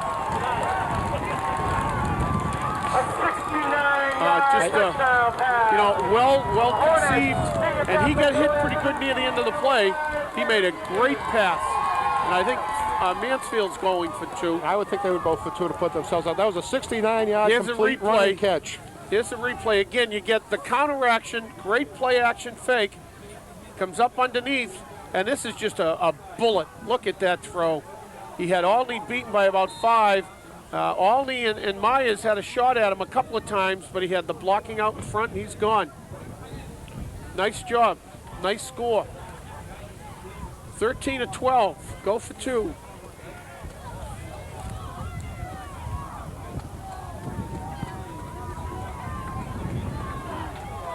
Kelly is a little single setback. In motion comes Farrell. And Antonucci doesn't like what he sees, and he's going to use the timeout. Either he didn't like what he see, or somebody went the wrong way. He didn't expect it. Either way, he didn't like what he saw. Well, okay, there you go. And I don't think Redding wanted to, he'll take the timeout, but I don't think he'd like to use it in a situation like this. Well, with 4 minutes, 15 seconds, a 2-point certainly would give him a 3-point lead. And when Foxborough does have a weapon going into, use it with the wind at their back of Mike Myers, you certainly do not, a field goal certainly is going to play, field goals could play a pertinent role in this game with Foxborough's strength at kicking. This is just, this is the typical Mansfield Foxborough game, Mike. back and forth, big play after big play. I Stall punch you in after the face, stall. you punch me in the face Yeah. twice, I punch you back. Maybe the guy with the ball at the end of the game has the shot at winning. I mean, maybe that's, That's what what it's it comes looking down like to. now. Boy, you know, we talked early in the season.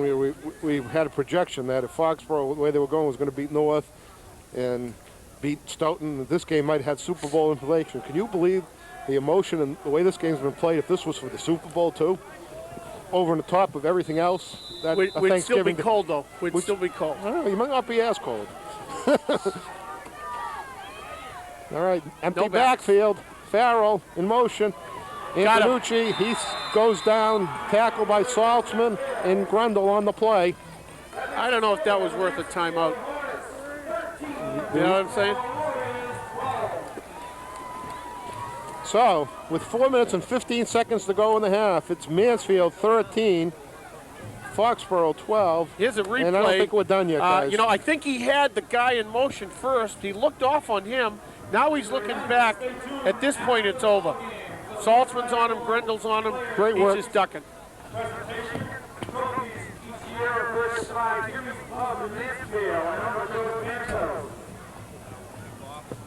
Great work by Grundle on that. He was knocked down at the line and then got up and still was involved in the stop. Stu, we've had a lot of that today. The Saltzman extra effort. The Daniels extra effort. One of the big plays of the game was Daniels early in the game. Not going down. Not going down to get that first down, even though they didn't score on the drive, guys. They kept that drive alive and gave the offense confidence that they could move the ball. Well, I think, you know, we've got two teams that say, hey, we can score, and we've got two teams that say, hey, we got to stop them from scoring. I'll tell you what, Jack, nobody's getting a game off. This is the starting offensive line out there in the front five. Yep, you see Emmanuel out there who you've never seen really on kick returns. Parker's out there. I mean, these Parker. guys aren't usually out there. Squib kick. Tebbets picks it up. He's got a hole and he's going to drive it forward to about the 32-yard line. And Foxborough will take over. 4 minutes and 7 seconds to go in the half. Well, and again, because of the time, you wonder, you know, if Jack is going to try and shorten this by putting the ball up a little bit, or if he's just going to drive and see what happens. I think we're going to see more of what we've seen. Good mixture of pass and run. Just don't turn the ball over. Oh, yeah. I wasn't going to say that, Mike. It's one of those your kid's pitching a perfect game. I'm not going to say anything. Mike, you've been a Patriots fan too long. Straight eye.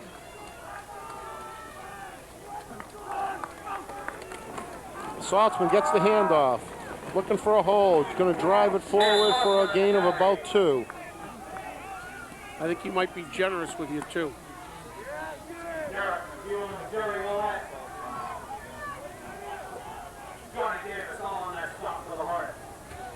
Call it 1, 2nd and 9.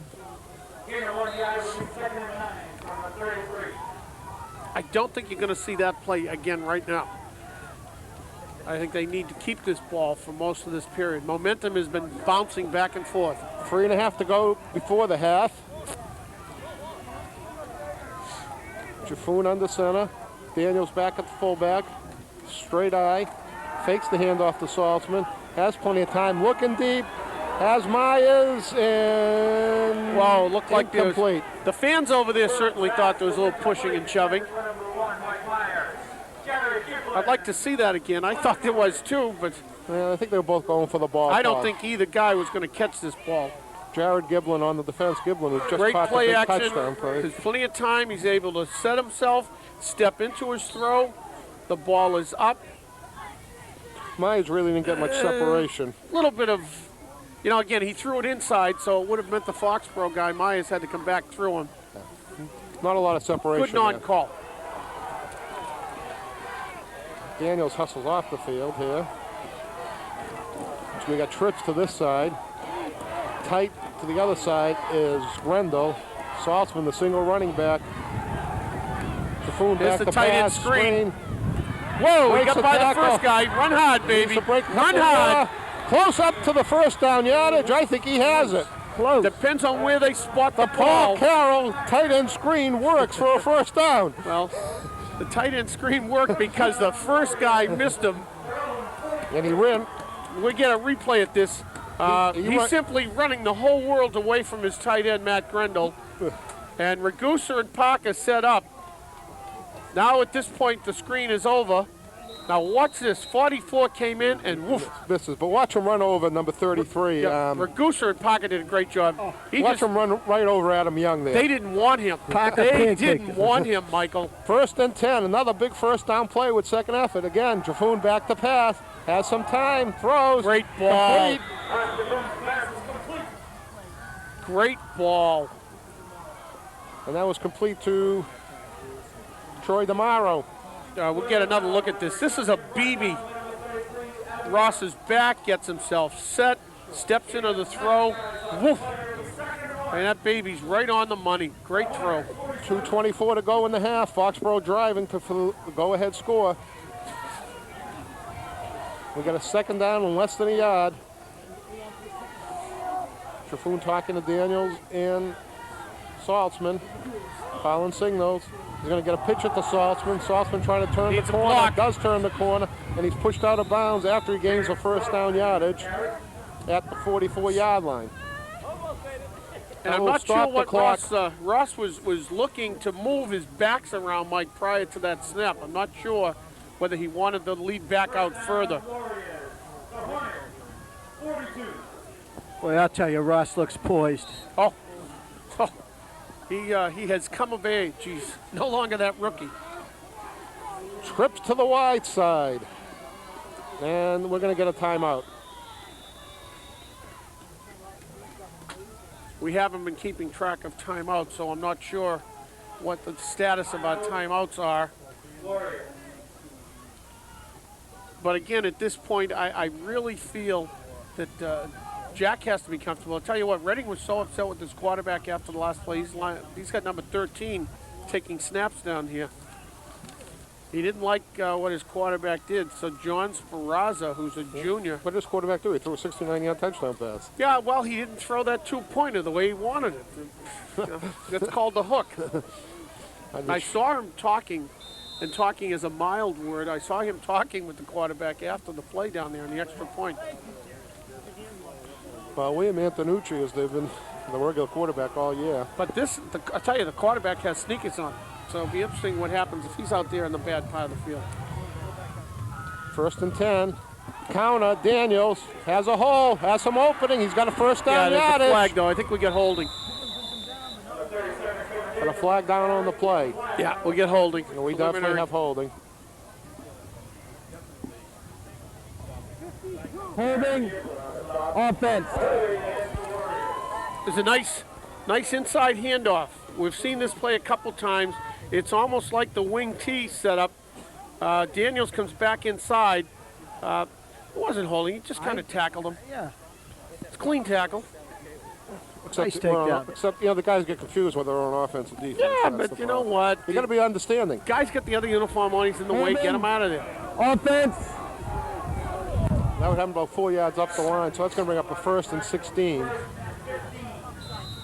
Foul from the point of the attack. Trips to the wide side. Handoff inside. Comes to Saltzman. He's One got some guy. open running room. He's by him. He's by him, but slips out of bounds. Ran out of territory. After he gets to about the 28-yard line, and 29-yard line, and the first down.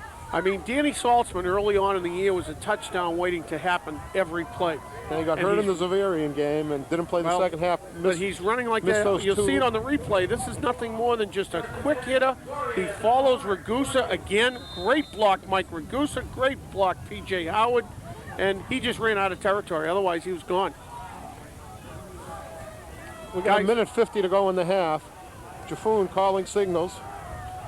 Double tight ends. Handoff comes to Saltzman. Hits the hole. Drives it forward for about 4 yards out to the 25. Right now, the clock becomes part of the process. Yeah, minute 40. Still plenty of time. Well, we don't know how many timeouts they've got left, though. I think we've used 3, but I'm not positive. Well, again, Saltzman following the guys up front. Mike, the guys up front are doing a great job. Line is playing exceptional. Exceptional. It's going to be hard to pick one lineman for the award today. Yeah. Saltzman again on the handoff. This time he's going to be hit in the backfield and dropped for a 2-yard loss. And with the clock running in a minute 12, I tell you, I think and that Foxboro's going to take a timeout. I think Danny was supposed to follow his guys that were pulling, because he had Howard and Emmanuel out in front of him knocking people down. So I'm not sure what happened there, whether he couldn't make the cut because of where he was and he just went forward. I don't see the replay, so we'll probably stay right with that. Well, right now, if they didn't get any yards, you'd probably be looking at a 45-yard field goal. I don't think so. With that stiff wind, though, Paul. Oh, I mean, I think he'll go for it if he doesn't.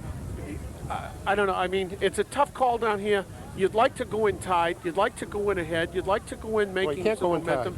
Tied, right? unless we're playing That's right. Canadian rules. And we have the Rouge. From. Well, that's why there's another quarterback warming up, because he didn't get that two-pointer. Be interesting to see how they handle this. You've got third down. If you consider this two-down territory, then you do something that won't put you at risk, that will give you part of the yardage back. Well, any odds they got, even if they go for a field, is going to help. Right now, you're probably looking at a 45-yard field goal attempt. With the wind at his back. Field conditions, Stu, you can't get your plant foot down. Yeah, I mean, there's a lot of things that are going to take away from a field goal. But obviously they want to get the first down. There's a minute 8 to go. Trips to the wide side. Brendel tight to this side. Daniels a single running back. Mansfield coming with the house. Jaffoon's got time. It's blocked though. Number and 50. Incomplete.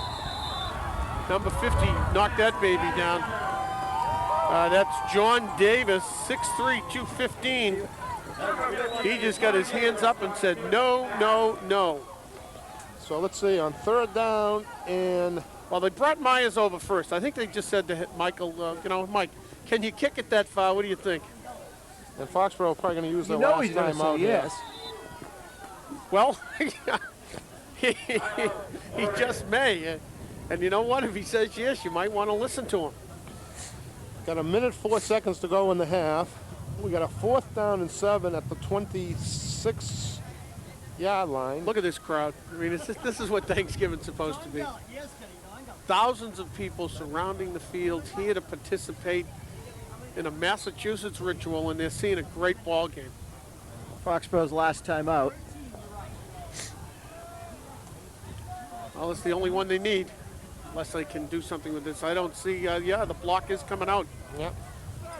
Mike Myers is going to attempt approximately a 45-yard field goal. Looks like that's where he spots looks it. like the wind is coming from the far right-hand corner to the near left-hand corner. So he's going to have to kick it wide and get it back. He's got to get it up.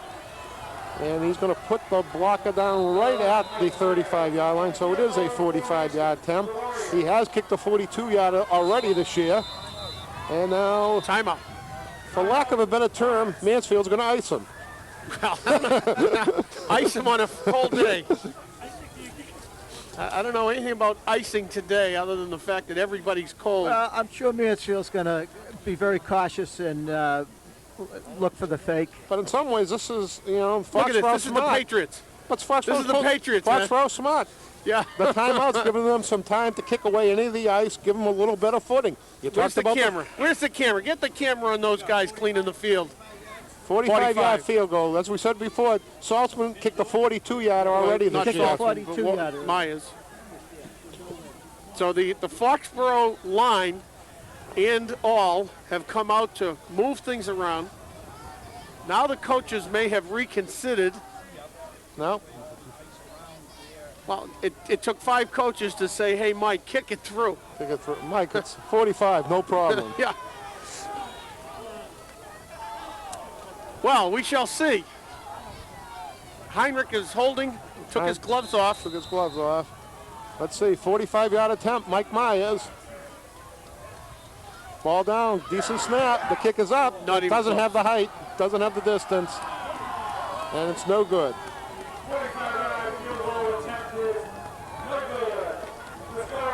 Snap was a little high. So with a minute to go, the Hornets will take over. Well, and now the key is for Foxborough to play the kind of defense they've been playing the whole first half. Don't make a mistake now, because all of a sudden the air goes out of the balloon. Don't let anyone behind you. Change of quarterback, number 13 in there. And number 13 is playing in sneakers. He doesn't have spikes on. So if he rolls out to his left, he's in trouble. Junior John Speranza in a quarterback. First and 10. He's back to pass. He's throwing. Throws it to Davis. He drops the ball. This Brings kid's up a second and 10. he's got great size. He's about 6'2", 6'3", junior. 6'3", 210-pound junior. Big kid. But again, he's not going to be able to roll to his left, Stu, because with sneakers, he will be in an ice rink. But all these other guys are wearing spikes. 56 seconds to go in the half. And on a cold day with all this passing, it's been a long half, Paul. Yes, it has. We'll make the dash for the Yes. rooms at the half. Speraza flips. Loose ball! Loose ball. Fouled on it. Unfortunately, Foxboro has no timeouts left to stop this clock. The clock is running with 47 seconds. We may not see another play. Reading may say, what am I doing? Again, Speranza, that was kind of a... But, I mean, the kid hasn't been in the whole game. That was not a good toss. I mean, if I was Coach Redding, I'd be taking a knee right here. Well, I would even... What do we got left? 26 seconds? Yeah, he's got to throw. He's got to do a play.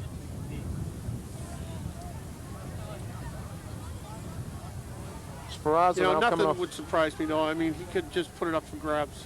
16 seconds, clock running. Foxboro falling back into the prevent. And he's in the middle of the field. 7 so seconds to go. His footing is going to be He is going to poor. hand it off. It's Davis. Davis has the corner, but it's going to run out of bounds He's going to... with 0.1 seconds. And we got a flag, too. Well, probably some words between the boys. It could be a hold. Well, with 0.1 seconds, though, they got to run a play on fourth down, right. which would be a knee. I would think so.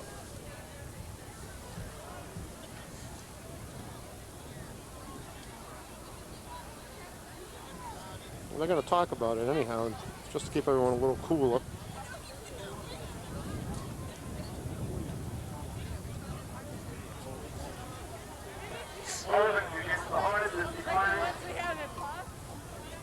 Fourth down. Fourth down. This is definitely a knee. So the only thing he can do wrong now is to fumble it and have us pick it up. And run for a touchdown. Fourth down, 21. Kylie is way back in case anything bizarre happens. Speranza takes the snap and goes down right away, and that's the half. That's a half, boys. Back to your sides. Well, we'll make this a real quick wrap at the half. I think both teams have some good stuff that they can talk to their teammates with. And finally, the official is talking to number 50, 58. I'll tell you, those guys are a little mouthy at different points during the game, and the official just wants to make sure everything's under control.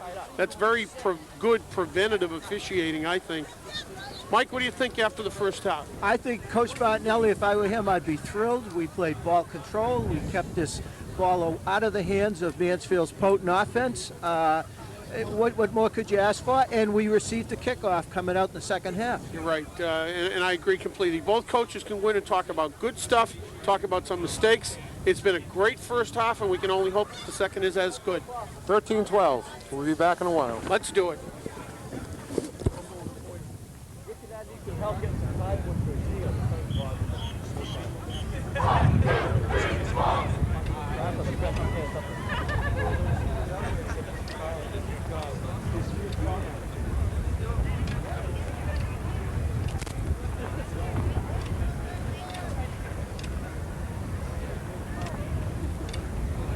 Nobody on two.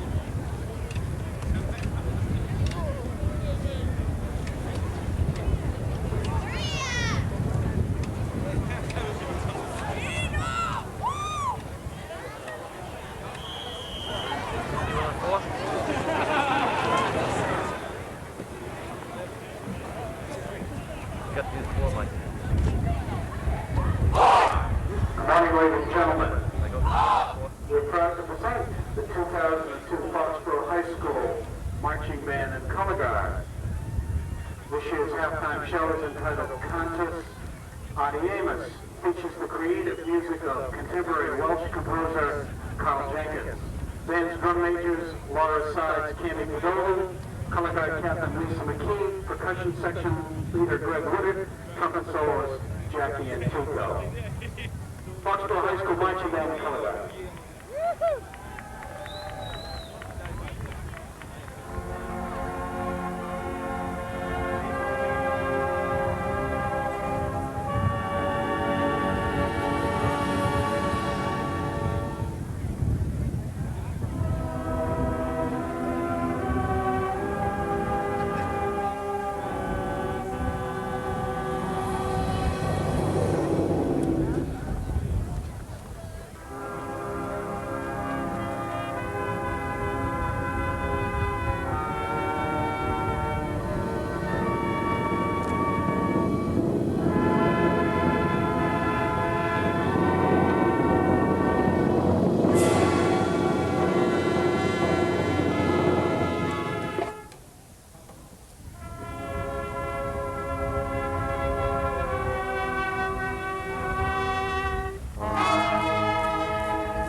Danny Saltzman's rerun, replay of his run. Danny has had a great first half.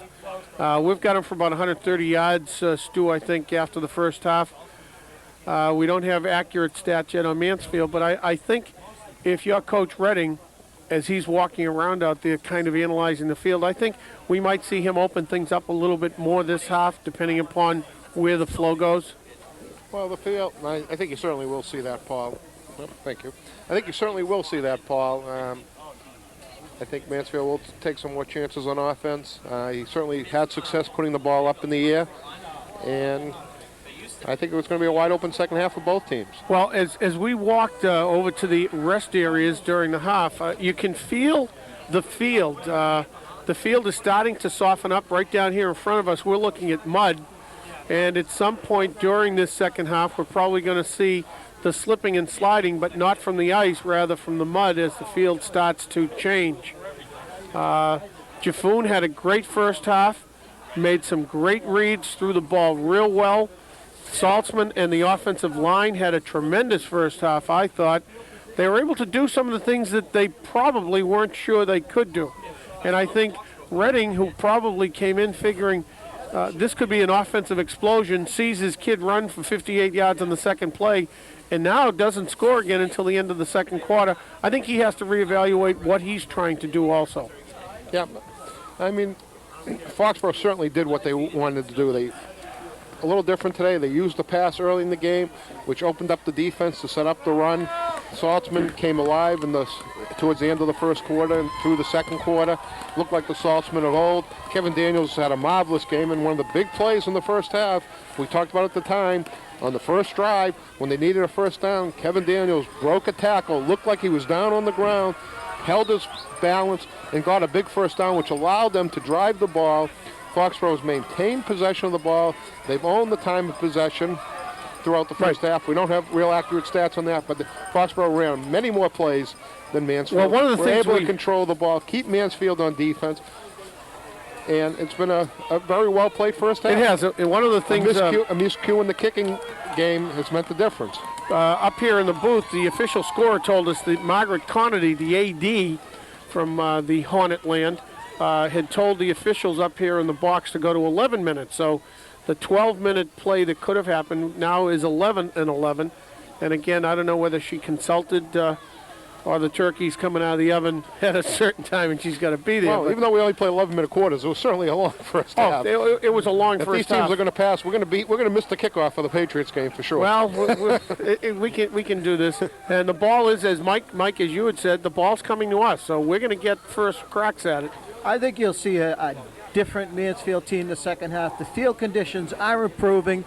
I think you're going to see him start to use all his weapons, his multiple offense, his motions. I think Jack, the team that, adjusts the best at halftime, I think is going to come out the winner. Well, I've been saying that for years. I mean, to me, that's where the metal hits the road in terms of coaching at the half. What kind of adjustments can you make? What are teams doing to stop you? And what do you need to do to get to their weaknesses? And, I don't think Foxboro at times has made some great adjustments. But this has been the Foxboro team we've seen the first 7 or 8 weeks of the season, not the last 2. Well, yeah, I agree. And again, the quarterback is much more experienced now than he was early on in the year. He has made some good reads. I think the indicator for this game might be the first series with Foxboro getting the ball. Can they bring the ball down? Can they dominate as they had earlier in the game on 2 successive drives where they were able to, as you say, Stu, hang on to the ball and at the same time get some points out of it. And if it wasn't for a kicking game, we'd probably have a tie. 13-12, Foxboro will get the ball as we begin the second and last half of football for a lot of players walking out to the middle, both in the green and the white. Could be a great emotional ball game for both of these clubs. So you see both teams jumping up and down, getting themselves psyched. Not that they need to do a lot to get themselves psyched. But time runs out in your career, too. I mean, I'm sure both coaches touched on that. It's something that you as a coach do when you know that this is it. This is the last time. Your season's over. Regardless of the outcome, you're collecting equipment at the end of this ride. So, We're getting ready for the second half kickoff. Still got a little bit of what looks like ice in the middle, but we can see just in the way the kids were running off, the traction's a little bit better, but we're going to go from the good traction into the mud probably before the end of this game. You'll see it on their uniforms as they get up. Okay, Foxboro back to receive. That's going to be Tebbets as the deep man. That should be Bolgan back there with him, number 20, Kurt Bolgan. Back there with him, one of the seniors playing his last game for Foxboro High School. And there's the starting offensive line as the starting 5 across. The fans are back, the emotion's back. Stu, here we go. Put those seatbelts on. Brian Young to kick it off. 13-12, Mansfield leads. And he kicks it long and deep to Tebbets, who fields it at about the 15. Out to the 25, still on his feet, and rolls forward to about the 29-yard line where Foxboro will take over, 1st and 10. That was great individual effort. Number 62 for Mansfield, Matt Harrison, senior. He had him lined up from about the 20-yard line, just kept running, got through the block, and made the hit. Decent field position. The ball right at the 30-yard line. Decent field position to start off the second half. Foxboro huddling up on the side. Jimmy Arntt's calling the play. And Foxboro's going to come right out of that side huddle to the line of scrimmage. Brian Gridley, the center, over the ball.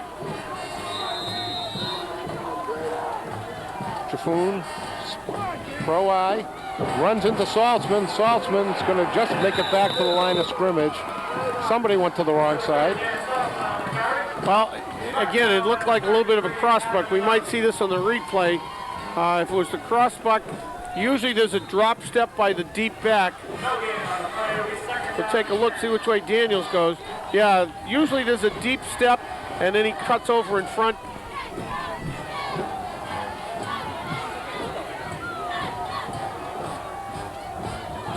Second down, 10. Fakes the handoff to Saltzman. Plenty of time. Throws. Intercepted! He's running out of bounds backwards. Backwards. He lost 2 yards on that, but you know what? I don't think anybody's upset with that. John Davis on the interception. Stu, this is the kid that early on in the game tipped a pass, too. We'll get a replay on this. I think we'll get a replay. Number 74 got in there real quick. Grendel was blocking him. He took Saltzman out of there. Now watch his throw. 50, unbelievable. Again, he was going up as he did earlier to tip the ball, only this time it came into his hands. And I don't think he was sure which way the end zone was. He was just going to the green side. He was going to the sideline. 1st and 10 at the 35. Back at quarterback is the captain, William Antonucci. He fakes a handoff. He's looking to pass, has the pass, finds Gilbert. He fumbled the ball. Drops the ball. That should be Foxboro ball. He was not down. He was in the air when he dropped that ball, and it is going to be Foxboro ball. And after a well-played first half. Wait a minute. Whoa. He's calling him down. Clapping. We got somebody hurt there. Calling him down by contact.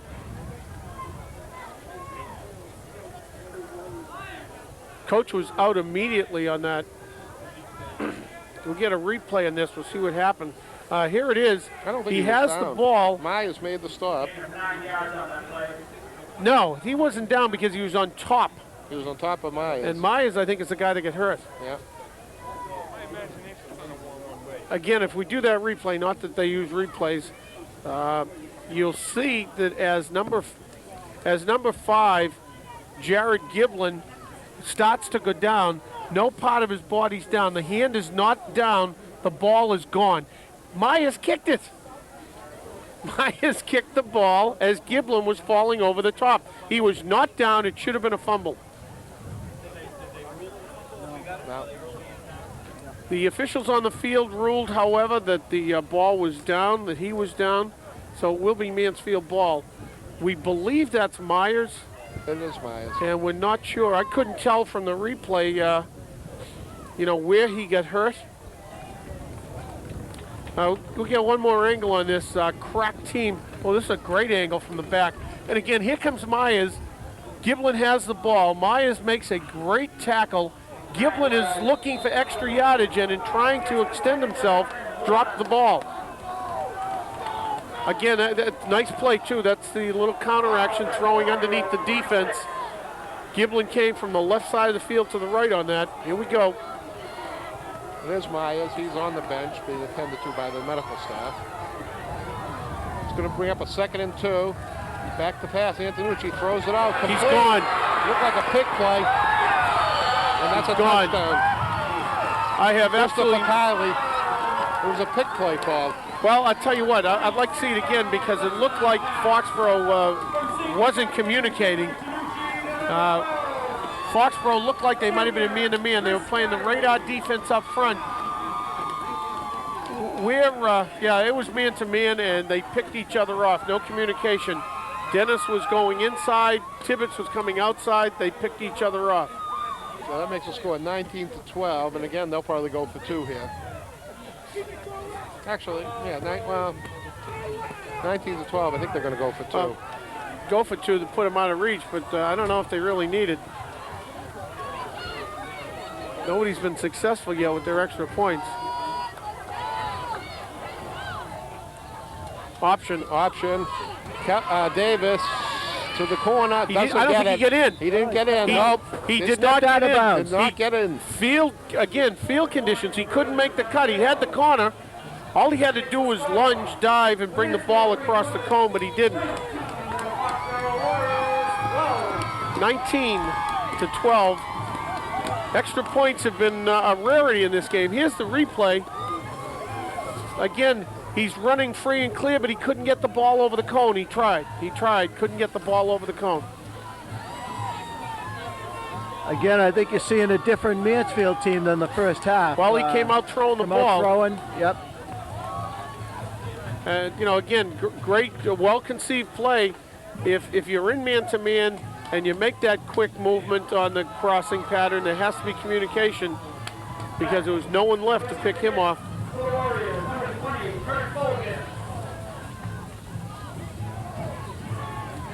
We still have a long way to go, though.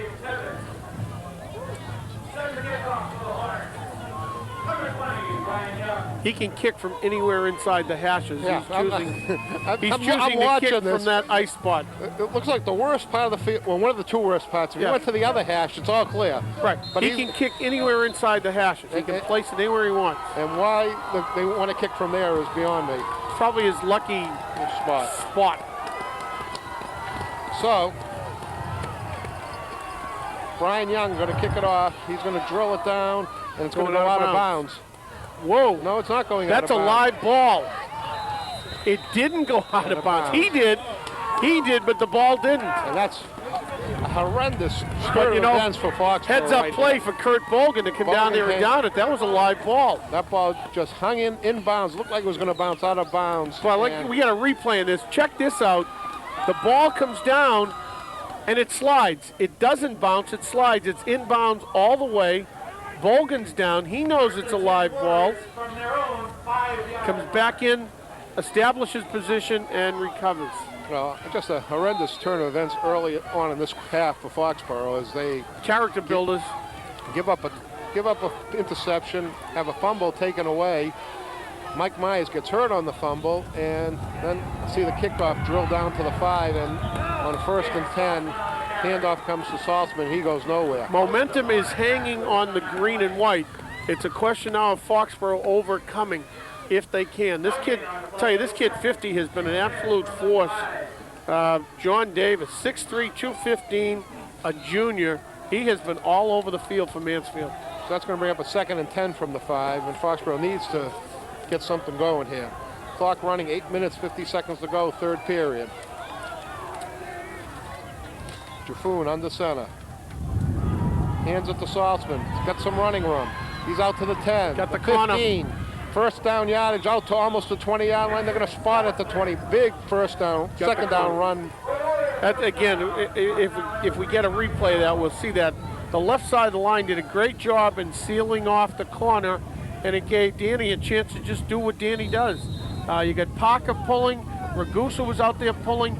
Danny just outran the defense Nice job on the outside, number 5, with a great stock block. That's Troy Demaro. First down. Myers has not returned to action here. We got split ends to both sides. Handoff comes to Saltzman. Ooh, hit hard after a run of about 5 yards at the 30-yard line. But he does pick up 5 to bring up a 2nd and 5, and Foxboro is moving the ball a Hey, little Mike, here. they get some good size here. Number 74, Gerald Willett, 6'5", 230 junior. They get, not only do they have some big people, they get people coming back. 2nd down, call it 6 from the 25. Jaffoon under center. T formation. Play action. It's going to flip it out to Daniels. Daniels cannot break a tackle and is going to be thrown down for, looks like a slight loss of about a yard. Tom Davis, that outside back, a strong safety. Again, Foxboro's run this 3 times, Mike. That's it, yeah. They've gone to the well one too many times, I think. 59 comes hobbling out for Mansfield. That would be Derek McCune, a 220-pounder. Looks like his ankle. No one on the team knows that yet except him. He's lying behind it, and they're looking for someone to come. 3rd down, call it 7. Jaffoon on the center, trips to this side. Jaffoon back to pass. Morrow looking to go across the field. And he's going to go down. Lights out. In a pile. Slow developing, and that's going to bring up a 4th down. Let's see who's going to be punted here. Mike, I really believe he was looking for Demaro. He was just running a crossing pattern underneath the defense. Ross saw that pocket caving pretty quick on him, though, and again, just hanging on is a good thing at this point. Well, Myers back up, and he's going to be into punt. Momentum has definitely shifted. Foxborough needs to find a way to get it back. We're missing somebody. We're missing a guard and a tackle. Where Goose is there, here comes Emmanuel, the tackle.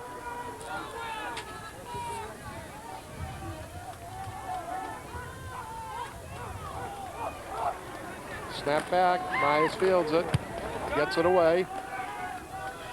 But Mansfield has trouble seeing it, and the ball's going to roll dead at about the 40-yard line, 41 Kicked by the yard line. Warriors, Mike Myers. I think we need a good defensive stand right now, or this game could quickly get out of hand. Yeah, I think not only do we need a good defensive team, we need a turnover. We need to get the ball back and get some field position. I mean, we started that last drive from the 2, Stu? 5. 5. So, I mean, their backs are to the wall at this point, even though it's early on in the 3rd period.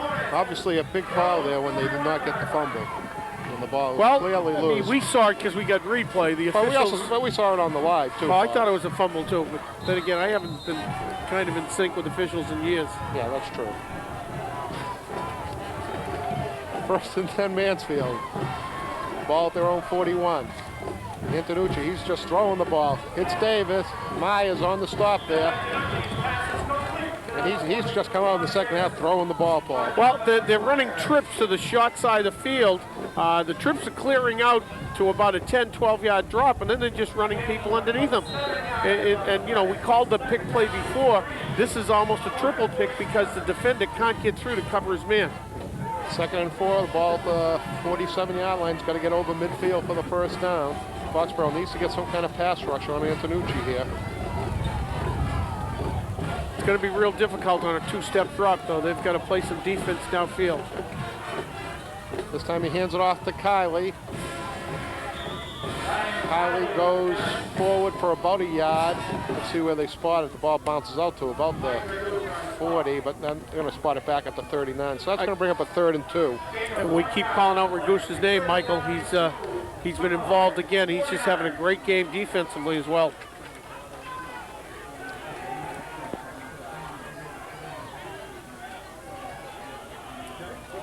I think play action. I think Redding's going to go for a bunch here. 4:55 to go, 3rd quarter, 3rd and 2. Momentum on the side of Mansfield. They lead 19-12. Hands it off to Davis. He's got a 1st down and thrown forward on the stop. That was, looks like Tebbets. Power eye, he just absolutely blasted at it. We might see that formation a few more times. So it's going to be Mansfield 1st down at the Foxboro 45. Foxboro needs to stiffen up here and stop Mansfield. First and 10 at the Warrior 45.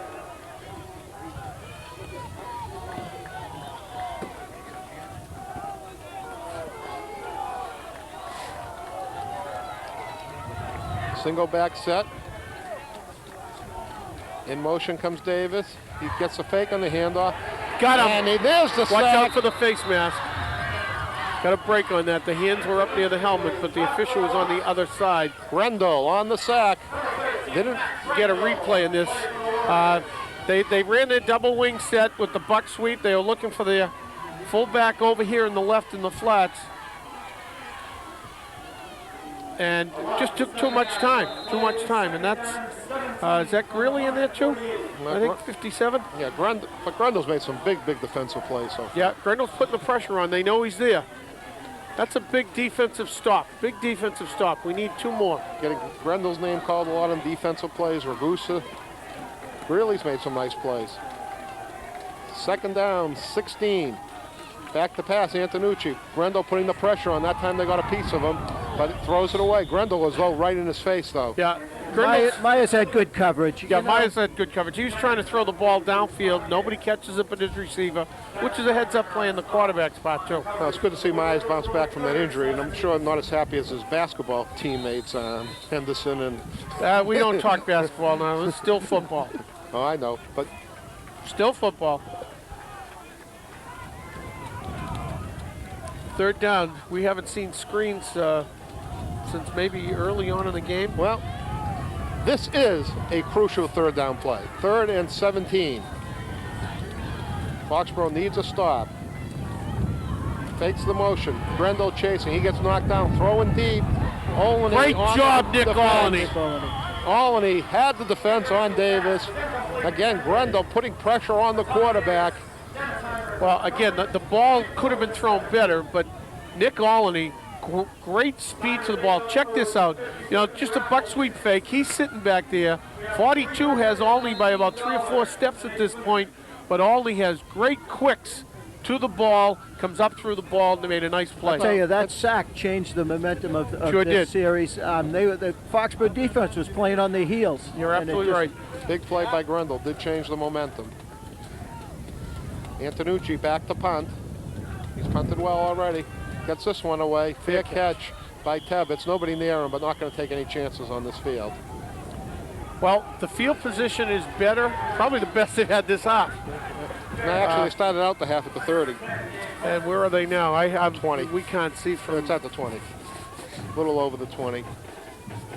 Actually, the guy doing the scorebook can't even see. He hasn't put it up once all game. So 3:06 to go in the third period. 19-12. This is still a barn burner. Well, it's still momentum. A little swing. Mansfield's had the momentum with the interception, the non-fumble call, and the score. But a little switch there in momentum with the big sack by Grendel. Handoff comes to Saltzman. He's driving forward, gains about 4, maybe 5. Bring up a 2nd and 5. I tell you, number 74, big 6'5" kid, just went after Daniels after the play, and the official again is in his face. Now, at that point, Paul, the official shouldn't be in his face. He should be that's throwing right. flags. He's done the preventative stuff, which I like to see, but at this point, he's got to pull the trigger. Yeah. Because talking isn't going to make things happen. 2nd and 4, gain of about 6. Jaffoon under center. Power eye. Handoff up front is Daniels. He's got running room. He's got some room. He's up to about the 47-yard line before he's finally brought down by number 3, Thomas Farrell. Well, again, if we see this, it was the perfect call for the right defense. We had a stunt on the outside here on the tight end side. Again, you may see it. Watch it. Well, you're not going to see it in this angle, but 74 comes in. The tackle comes out. There's no one home. Daniels is through the hole based on the defensive stunt, and then just hung on, picked up a big first down. And having trouble with the play, and Foxborough is going to take a timeout. These are the timeouts you don't like to use at this point in the game, Mike. That's You'd the like first to be of able the to half. save them. Well, this press box is getting crowded. 5, 2, 6, 4, 5, 9. 5, 2, 6, 4, 50-50 raffle, which I never saw anybody selling tickets. Well, momentum has certainly switched back now. Foxborough has now got a little momentum. And again, we go back to Matty Grendel's big sack. Well, Grilly was in on that, too. The two of them did a great job. And Olney's nice play on defense. And now a couple of big runs, and Foxborough's trying to get the ball into Mansfield territory. Got to keep going. 1st and 10. Power I fakes the handoff to Saltzman. Sprinting out. Finds Grendel. Great Close job. to first down yardage in Mansfield territory. Grendel's the guy. I'm telling you, he's got great hands. He's a great target. He stretched the defense. He had Troy And that is going to be a first down. Again, we'll take a look at this. This is simply a rollout. People up front, nice block up front, Saltzman.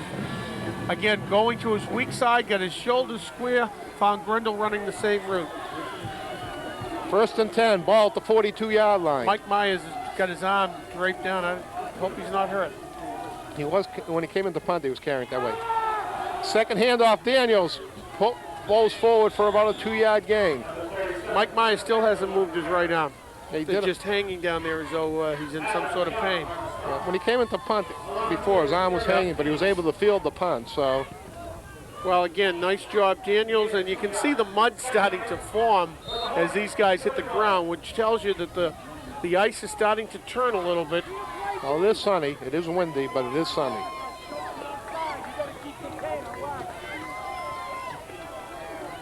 Second down 8. Daniels again. Daniels again. He's hit at the line and going to go for a no gain. That's going to make it 3rd down 8. I'm sure there's a certain amount of keying on Saltzman, which is probably why they're looking for Daniels to open up some space, Mike.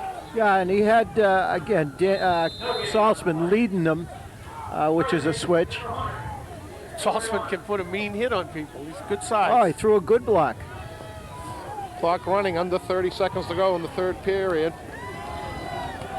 Big 3rd down play here, 3rd and 8 from the 45.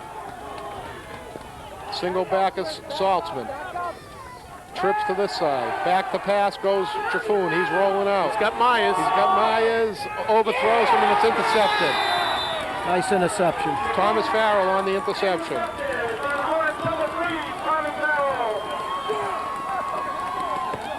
That was a case where I think I would have left him in the pocket, Paul. It looked like he had a pocket there, and he just kept rolling and rolling. Well, again, we'll take a look at this. He drops back, but he's taking himself out of the pocket anyway, just naturally the way he drops. At this point, again, discretion, part of valor kind of thing. It's a tough throw to Myers because there's a guy in front of him. It's not a killer throw. It's a 3rd down. They would have had a 4th down. They probably would have punted anyhow. It was a 30-yard interception downfield. It's the same as a good punt. Yeah. So now Foxborough needs to stop him again as we're winding down the end of the 3rd quarter. Handoff to Kelly inside. He's going to roll forward for about a yard, and that's going to end the period with 4 seconds to go. If we get a replay of this, you'll depending upon the angle, you'll see some interesting stuff because right now the feet are just absolutely gone from the linemen. Guys were trying to make a stand. The defensive line was trying. Just watch Jeff Parker. Watch his feet just slide. I mean, we're going to get to that point as this 4th quarter winds down. Well, they've had the ball. They got the momentum back on their side for a short time. They need to redevelop. They need to get that ball back. The good news is they've got the wind. So at this point, Mansfield probably, against the wind, is going to do more running than passing. Mansfield needs to maintain possession. They need to take time off the clock, and they need to move down. Another score is probably a killer. Foxborough knows that, and it's certainly not a point to start taking chances, but it's a point to really dig in and to make some big stops, Mike.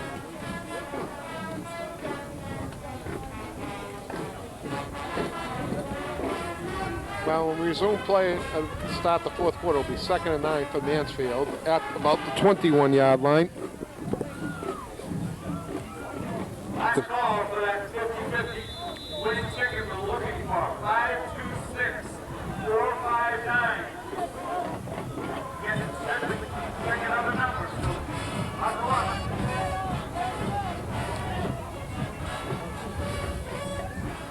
Foxboro did not get a lot of offense that period. Did get some running out of Saltzman, but not a lot of offense entirely. Okay, back to the action. Well, tripping in the backfield, but regaining his composure, number 12, Christopher Kiley. He gains about a yard, but he lost his footing right in the backfield. David Tevitz and Matt Grendel, big-time defensive stops there. And again, the field in the middle is slippery because of ice. The field in the grass is slippery because of mud. He gained about a yard and a half. That's going to bring up a 3rd and 7. He looked like he was going to fall in the backfield, regained his composure. But he was starting from that white area of the field, which still has some ice on it. So 3rd down 7, again, another big 3rd down play. Brian Kiley, the owner, but Antonucci goes down, and he's going to be sacked. First hit, throws, that's a sack. Down, intentional grounding. It's either grounding or a sack. First, it's intentional grounding, has to be. First Grendel had him, and then Parker got him. Great effort by the But defensive line. I think Parker had him down before he ever threw the ball, Paul. Well, I thought he was down too, but the ref threw the flag afterwards. Well, he almost goes down there, so that play's almost doomed. Grendel almost has him. Grendel just missed with the angle. Parker gets him. Yeah, he's down. But you know what? We'll take the penalty. It's going to be a well, loss it's a penalty from the point of the infraction and a loss of down. And a loss of down. So it's now 4th down. It's from the point of the infraction. Now he's going back to the point. It's 5 yards from the point. Hey, guys, come on, let's get the square. Well, we'll take 6 yards from the line of scrimmage. How's that? Well, that's where he was sacked. But an intentional grounding. It's 5 yards from the point of the infraction plus a loss of down. The offense, loss of down. So momentum is creeping its way into the blue and gold huddle. So that was a big 3rd down play no matter what. 4th and 14. 10 minutes, 14 to go. Foxboro might get some good field position. Antonucci back to punt. Foxboro rolling back to return. Short punt, get out of the way. Bouncing at the 40, rolling dead at about the 42-yard line, call it the 43. Foxboro, great field position. Well, this is what you wait for. 4th down, you got the wind at your back, you got a chance to come down and put the tie maker right on the board.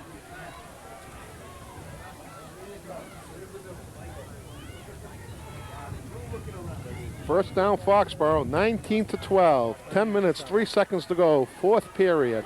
Thanksgiving Day. Mansfield playing for a share of the league championship.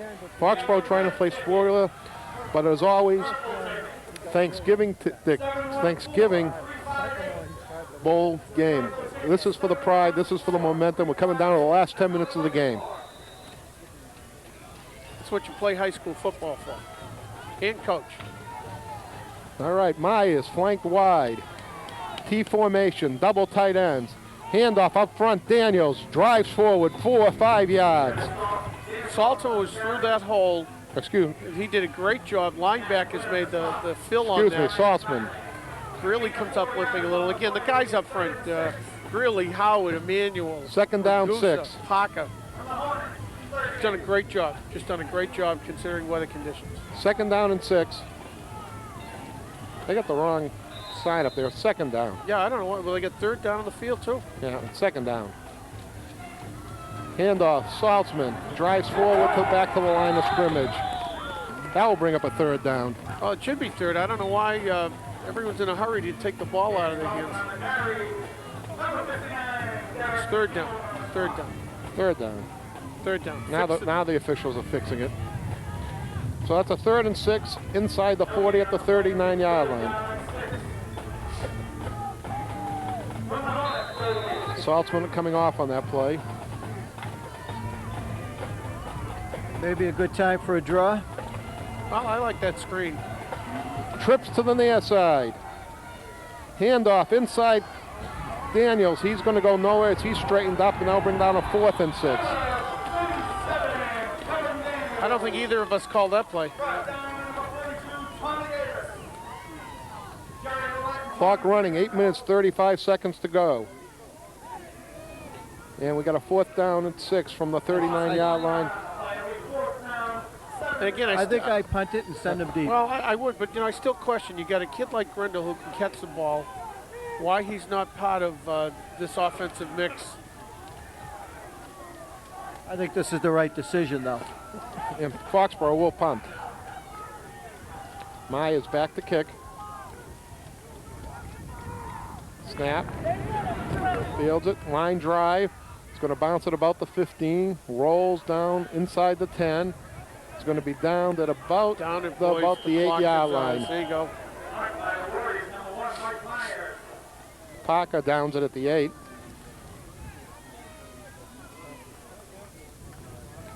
And I'll bring up a Mansfield first down with 7 minutes, 53 seconds to go here. And Foxboro's going to need to... Well, they had a nice series the last Stiffen time up defensively, Stu. They need to do Get the the same ball things. back.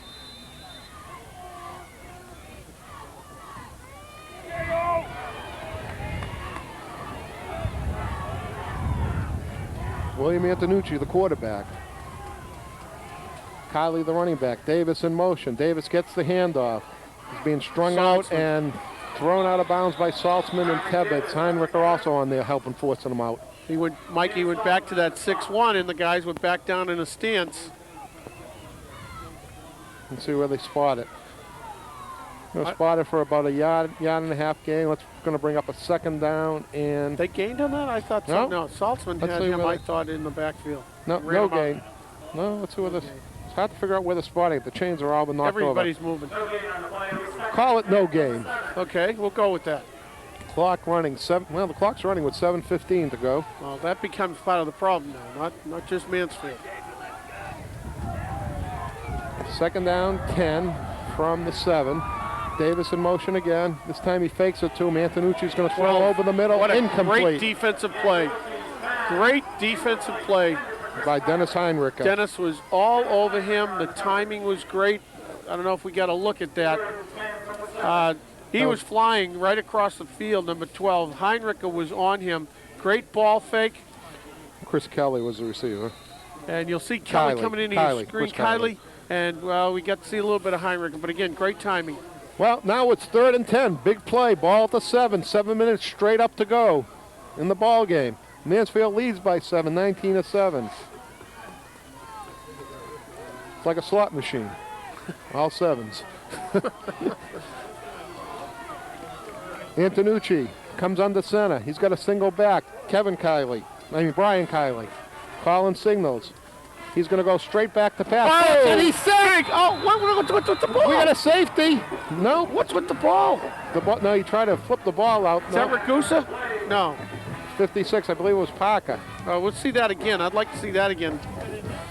I wasn't sure who did it. I thought it might have Parker. been 62. 56, I thought. That's DeLuca, number 62. No, Tommy DeLuca, number And 62. The quarterback, I don't know what he was thinking about. He was trying to throw the ball again. That was almost like that Notre Dame BC play where the quarterback flipped it up and the guy ran it back for a touchdown. I don't know what he's thinking. You know what I mean? He's a senior. He's going down. Maybe he thought he was in the end zone and that would help it. Redding doesn't even want to talk to him. 4th and 1. He's going to have to kick from the end line. This is a good time to come after him, Paul. Oh, absolutely. Absolutely. Taking a little time to get this play off. And the clock is running. I mean, it was 7 minutes when the play started. There's got to be a delay here or something. Well, a penalty isn't going to hurt because half the distance, if you're on the 1, is a half a yard. Well, I'll tell you what, I got to meander over the other side, cast my ballot for the touchdown club. I want to wish you both a happy Thanksgiving, and it was a pleasure working with you. Same to you, Michael. Same to you, Michael.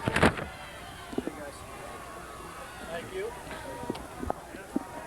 Okay, ball spotted at the 1. That one's mine, I think. Tough punt. Tough punt. Ooh. Almost. Gets it off. Only lets the ball bounce. It's going to bounce at the 30. He's going to die at about the 30. And Foxboro with great field position and 5:52 to go. Mike going over to cast his vote for the Touchdown Club Awards. And I have no idea who he's going to vote for, but... Well, he didn't ask. That's he didn't okay. ask. Got to think Saltzman's certainly in the running for the back of the game. So 1st and 10 from the 30. Great field position for Foxboro. 5:52 to go in the game. They lead they trail 19 to 12. Jaffoon on the center. Power I formation. Handoff comes to Saltzman. Just tripped up, goes through the hole. I tell you what, Stu, he was one guy away from going all the way. I think he got through the hole, point of attack. Again, I'm not sure if we have this on replay, but he got through the point of attack and then made that little hop, skip, and jump to avoid the tackle. 2nd down, 6. Just going to run out of that eye, make things happen. Running behind Emmanuel and Parker. Hands cross. Daniels, great read. Great read by He's Daniels. still on going. his feet. Got 1st down yardage inside the 20. Unbelievable. Boy, I hope we have that one on replay. Kevin Daniels has had a marvelous game with 2nd effort today. Well, and again, just take a look at this. You'll see Daniels getting the ball early on, and Daniels with his head up. Well, I know it's coming. Okay. Here it comes. Check out Daniels' head. As Daniels runs into contact, I don't know if you're going to see it, but he saw an opening and just took off to the right side. Back to live. Saltzman drives forward, gains a yard or 2 before he's stopped up. Brian Kiley on the stop. 4:44 to go in the ball game. 2nd down, call it 8. Stu, you know, you get down there and score. Do you go 19 to 12? Do you go for the win? Well, it's an interesting Fourth decision quarter. because the ramifications is if they tie, North Attleboro gets the league title. If they win, obviously it's good for Foxboro. So some ramifications there of what the coach will do, but we've still got about 18 yards before Got to we get get there there. first, right? Saltzman, That might dragged down from behind. Again, one guy away. The guys up front doing the job. Saltzman, one man away on 2 different occasions now from going all the way. Jim- And you know he knows this is it for him. This is his last shot. Jim LeBlanc with a saving tackle. Now, here we go with the replay again. You'll see Saltzman. Daniels goes away. Saltzman comes back to the near side, gets through the point of contact, and then just gets dragged down. 3rd down. The fans are 5 getting to into go. it. Ball spotted at about the 14. He needs to get to about the 9. In motion comes Tebbets. Inside handoff. He got popped. Saltzman Got popped. Number 60 for gains a yard or 2. It's going to bring up a 4th and 3. Tom Creedon, a 5'11 nose guard. Absolutely popped Danny as he got through there. Ball spotted outside the 11. He's got to get inside the 9 for the 1st down. So 3 minutes, 20 seconds to go. Full T backfield. Fakes it to Saltzman. Got him. He's got him. Too late. Jaffoon on the run. Great job. Unbelievable. Daniels touchdown. Unbelievable. He had him for the 1st down, passed up on him, and Daniels gets the touchdown. Well, now we're at decision time. Well, let them make the decision. We'll watch the replay. I think they're going to kick the ball. We'll watch the replay if we got this. Now, this is important because Ross gets out there. He had Daniels early. Once the defense took it away, Ross and Daniels had to improvise. There he's got him now. But he didn't throw now. Daniels continues downfield. Ross continues to kill some time and then throws the ball on the money. Incredible. Absolutely incredible. What a great, great heads-up play by 2 football players. They were in sync. Jaffoon having the time and the awareness to understand what happened. And Daniels, more importantly, once the first part of the play broke down, just took it deep. I got to tell you, the touchdown club's going to have a tough time deciding back of the game. Saltzman's had a great game. Daniels has had a great game. And the only thing going against Jaffoon today is he's probably a sophomore. Yeah, you know, he's got 2 more years to win it. The other guys are seniors. Split it. I'd split it with those 2 kids because I don't know how you separate the 2. Daniels just made the play of his career. Well, and then going back to the beginning of the game, the play by Daniels to keep the drive alive. But that's not to down the great runs by Saltzman on a bad got leg. them down here to give them the chance to do this. And the 2 touchdown runs. I mean, it's not. But both these guys earned their stripes today. And going back to Ross, today is his coming out party. Ross has had a great game. I think he's playing the best game. I know he's playing the best game that we've seen. But then again, we missed a couple of games. We did miss a couple of games, but I saw him on at least most of the ones we've done on Cable 8. but also his passing early set I up think the Jack's running. going for 2. Well, they Jack's having going for 2. You know, at this point, win it. Double tights. double tights, standard eye. Gives it to Saltzman Saltzman. is through. Put those hands up, ref. I'm still looking for the ref. Anybody see a guy in stripes?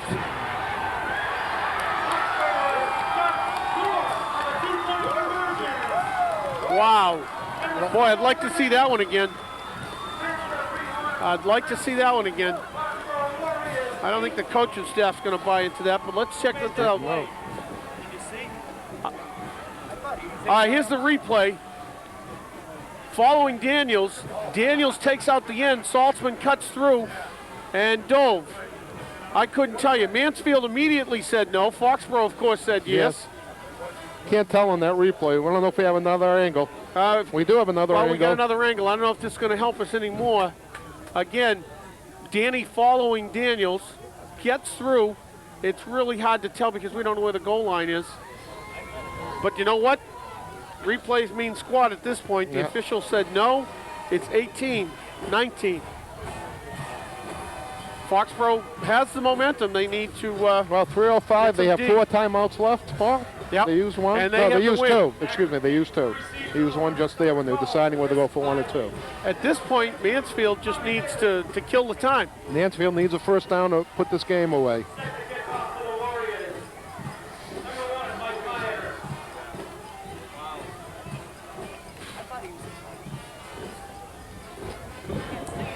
I thought he was in.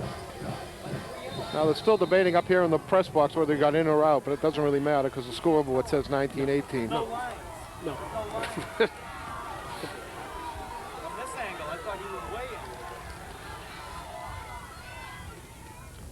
Myers kicks it off, kicks it deep. That's Davis. Picks it up at his 10, still on his feet.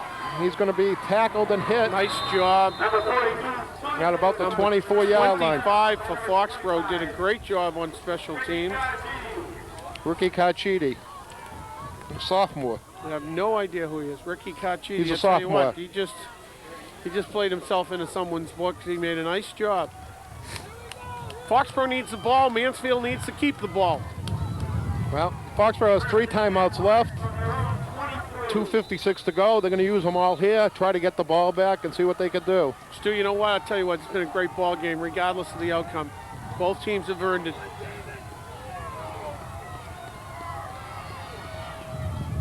First and 10.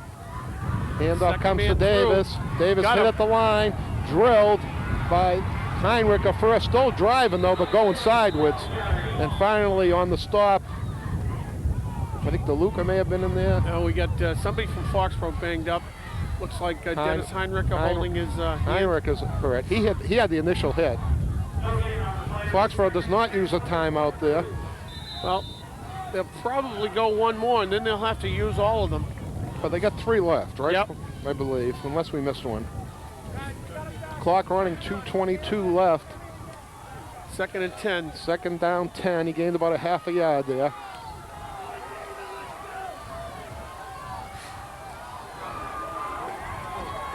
Antonucci calling signals. Quick. Man in motion. Great job, Grendel. Grendel, another big play. Now they should call a timeout. They have. Grendel, great job. Chris Just kind of, Kiley. bear hugged Chris Kiley as he came by him and said, "You're not going anywhere." He was the man in motion. Well, this is the 3rd down play of the game. Well, it is. You know, and so far, Mansfield hasn't shown the ability to gain the 7-8 yards on a clip, running their counters, running their dives. So they may have to put the ball up, which is the worst thing, you know, in terms of, I'm sure, Coach Redding thinking, because if it isn't caught, that kills the clock, and Foxborough doesn't need to do a timeout. Another big defensive play by Grendel. He's had a whale of a game on defense. Well, you know, you talked about how do you give it to a back. What do you do with the line? Well, Parker's made great blocks all game. Ragusa? Manuel's made great blocks. Russo on Yep. defense. Grendel on defense. Tough call. Tough call. I'm glad I don't have a vote. Single back is Kiley. Third down, trips. He's going to try to pass. Catch He that looks. guy underneath. It's thrown to Chris Great Kiley. job, Myers! Intercepted by Myers! Unbelievable. This is the kid we didn't think could lift his arm up. And Foxboro takes over at the 42-yard line. Well, we got a replay on this. I tell you what, you're going to watch Parker crush the quarterback too. Parker is all over him. What an unbelievable. This is the kid who couldn't lift his arm up about 2 or 3 plays ago.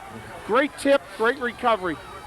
Mike Myers on the interception. Ball at the 43-yard line. Foxboro has one last shot here. A minute 55 to go. I believe they have 2 timeouts. Yeah, we got 2 timeouts left, so they've got the time. Minute 55. The stands are alive. We have thousands of people here screaming for their appropriate teams.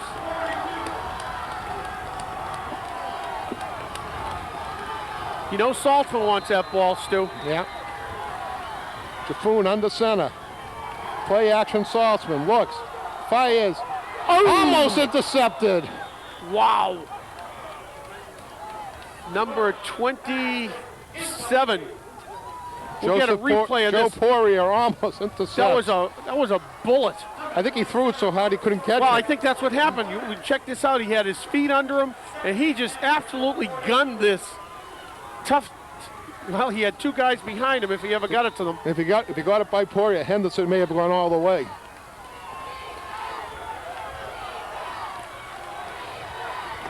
Power eye set. Handoff comes Saltzman. Saltzman, he wants the ball. Oh, and he slides and goes down at about the 30-yard line. Well, again, I'm 35-yard line. I know I'm killing a dead dog with this baby, but the field conditions. He had some open area, tried to make the cut to go to the outside. Third down 3. Took Clock himself running, down. a minute 30. We get a replay in this. You'll quickly see out of the huddle. Saltzman absolutely busting through the line, makes the cut and falls. Clock down to a minute 20. 3rd and 3. Handoff. Saltzman hit at the line of scrimmage and dropped. And that will bring up a Might want 4th to take down. a timeout now. And they will take a timeout. This is, well, this is the play of the year right now, because if it doesn't work, their year is over. Well, if it does work, then the next play will be the play. Play of the year. New play of the year. 4th down 3. Tried to run off tackle, and some of those big boys, I tell you, Mansfield has some big kids on that defensive line. 59, Darren McCune, he goes 220. 74, Gerard Willett goes 230, he's 6'5". Number 50, who's having a career game, John Davis, he only goes 215. So we've got some big boys on one side, big boys on the other, and that's usually what happens in a stalemate. Nothing's going to move. So let's reset where we are. We got a minute 12 seconds to go. Mansfield leads 19-18. We got a 4th down 3 from the 35-yard line. Foxboro has 1 timeout remaining. Stu, I'm throwing the ball to Grindle anywhere. He's a target that I can find. Jaffoon under center. Back to pass. Runs a draw. Daniels breaks a tackle. He's got a first down. He's got a corner. He's up the sideline. Forced out of bounds at about Unbelievable. the 10-yard line. Kevin Daniels comes out of nowhere. And again, as you said a while ago, how do you make decisions about which back? Here's the replay. This But is the again, last he guy breaks in the a field tackle. people expect to see with the ball. Broke a tackle at the line of scrimmage. And now Paul. gets to the corner, Gets- runs by 3, and simply just runs out of room. They just had to push him out. Unbelievable. They spot the ball at the 9-yard line. Call it the 8. Handoff. Saltzman hits the hold. Question is timeouts here. Question is timeouts. Let's see. Clock running 56 I think they have seconds. one. Because Ross looked to the sideline. Did he want to make the timeout call? What's this? Timeout by whom? Mansfield makes the call. Thank you. Why would they? I don't know why they would, but that's okay. We'll take it. We'll take it. It's going to bring up a 2nd down and 8. But Ball at the 8-yard line. Ross Mansfield looked. takes a timeout. You know, Ross was asking the coaches, and they wanted him to rush over. They're saving that timeout. Yep. They have not had great success running to the right this half. And they've tried to go there a couple times now, both on the 2-point conversion and on that big 4th down, 3rd down.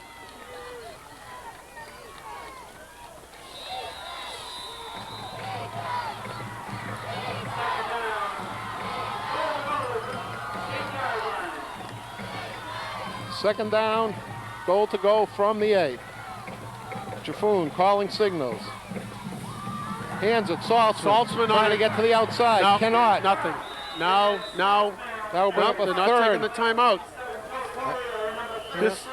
This has to be a rollout type situation. Give him the chance of who called timeout. Mansfield. We got the replay reality on is, this. Paul, it doesn't matter. They can't get a first down. They're going to be able to run their two Right. plays anyhow. Again, Saltzman just ran right out of that tackle. Didn't run out of the second and third, though. Wide side is to the right. We have a right-handed quarterback. You need to flood zones. You need to give him a chance to either run to the corner because he's quick enough or to find an open area. So the key block is going to be the right guard and the right tackle to give Ross room to get there. They're going to show the power eye. Find Grindle. Oh, Hands they're it to going to let. Saltzman. Just not sure of that. I don't know why they would do that. And now Foxboro will definitely use their last time out. To me, that's one of those no-brainers. I just don't think you can expect that to happen. They take another timeout. Mansfield takes the timeout. Doesn't really matter who was going to call it. Somebody was going to call it. So we're down at 31.3 seconds. 4th and goal from about the 5. It's hard to tell. The yard lines are obliterated out there. Looks a little further than the 5. Well, the key, Stu, is what you About the said, though. 7. Yeah, I think it's like the 7 or might even be more. But the key is it's 4th down. This is it. This is it. And I just don't think you can assume that you can run the ball 8 yards. I just don't see it happening. Oh, It's a good Paul, point. field goal. It's good. Well, the announcer just mentioned that. What the hell are we doing up here? We forgot all about Mr. Myers, huh? Well, let's see if we can run that message over there. Yeah, Myers, well, you know, when they called the timeout, Jimmy Yachts went right over to Myers and gave him a high five. Myers is going to get a chance to end the ball game. Forgot all about the field goal. Mike Myers, his junior year. They were only down by 1. Talked about this weapon all year long. What a difference it can make. It's not the distance here, it's The conditions. Can we catch the ball? Can we put it down, get ourselves set, kick it through?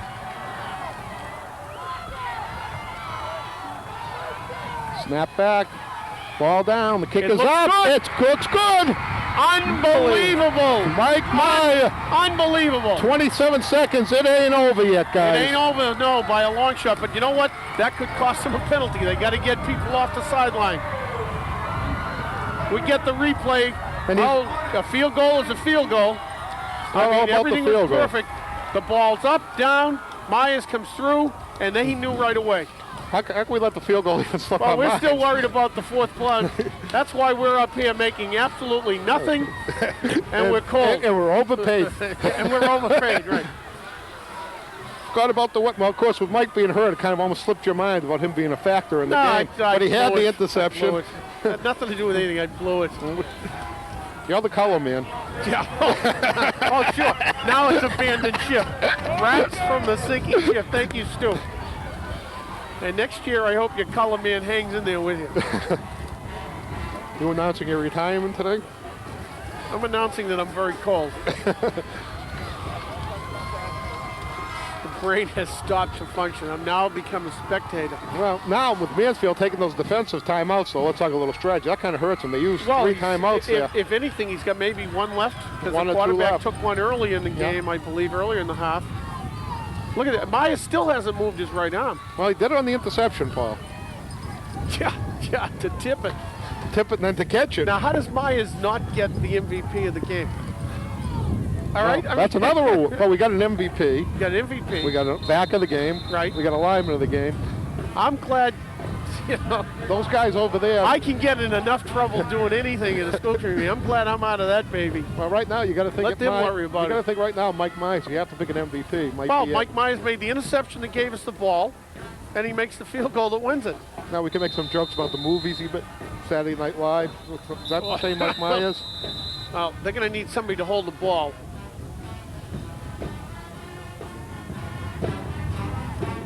.2 seconds. Is there anything in those numbers? 2 and 7, 9, 2 is 11. There you go, 11. What does that mean? If you were at the crap table, 15 to 1. Myers chip drills shot. it down. Hit the ground and bounce. Great Clock now job. starts. Number 15 is there for the stop. Great job. Stevie Callahan, the junior. Steve Callahan Now following in his brother's His footsteps. brother was an MVP of this game. That's correct. Now here we go. This is going to be 2 guys rush, 9 guys drop to West Mansfield. Knock the ball down. Now Foxboro's going to take their timeout. Again, this is just a point of emphasis by the defensive coaches, Jack being the head man over there. Hey, fellas, the only way they beat you now is to throw the ball downfield. Watch the hook and ladder. Watch anything fancy. Just make sure, though, that there is nobody in a green shirt that's behind you. Keep everything up front. And Reading's trying to figure out how many handoffs they can have after a catch. Well, the fans cannot walk away from here saying, dull game. This game's had it all, from interceptions to touchdown runs to dramatic field goals. They've had it all. There's number 5'6", coming out for maybe the last time in his career here in Foxboro with a filthy uniform, ready to get after people. 3-man rush. 3-man rush, 2 linebackers, 6 guys back. Pitch to Okay, Davis. they'll give that up for the next 20 seconds, Stu. They'll give that up. 18-9. If you hear any clicking, At some that's me point, he's got to go shivering. downfield. He's got Myers back here. He's got Chris Chaney back here on defense. He's got Callahan back. He's got 9 Cabot. guys across at about 20 yards away, and then he's Olney. got deep. And Parker just beating everyone up inside. He's going to throw the quick one again. This time it's incomplete. I couldn't tell whether he caught or he didn't. No, it's incomplete. No, let's see what he called. Well, looks like he gave him the catch and then he's out of bounds. Giblin caught the earlier touchdown. Catches that, but that Another brings the timeout. clock down to 15.1 seconds. Final timeout, Mansfield, is that it? It's got to be near the end. It's at least 4, and I think it is 5, Paul. He's got to throw the ball more than 10 yards. He's got to get downfield. He's probably got 2, maybe 3 plays at the outset, depending upon catch and yards after catch. And he also has to get a first down.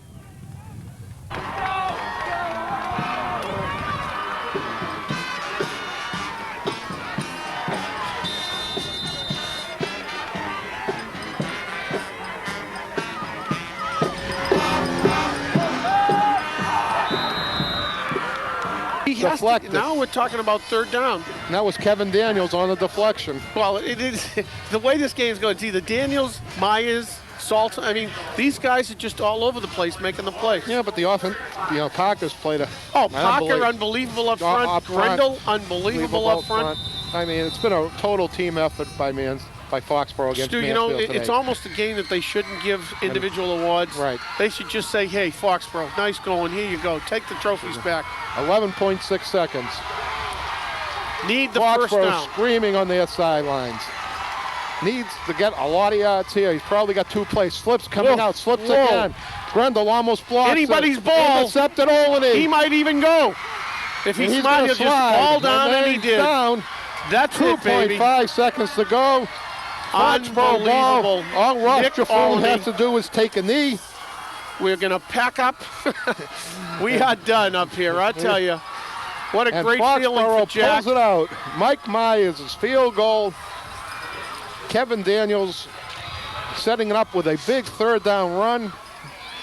You know, just A great effort. Foxboro bouncing back after a 4-game losing streak to take the crown, a share of the Hockomock League title away from Mansfield. One of the guys in Foxboro, I believe, picked Mansfield by 20 points. And I don't think people were surprised with that because Mansfield came in scoring 30 points a game, giving up 11.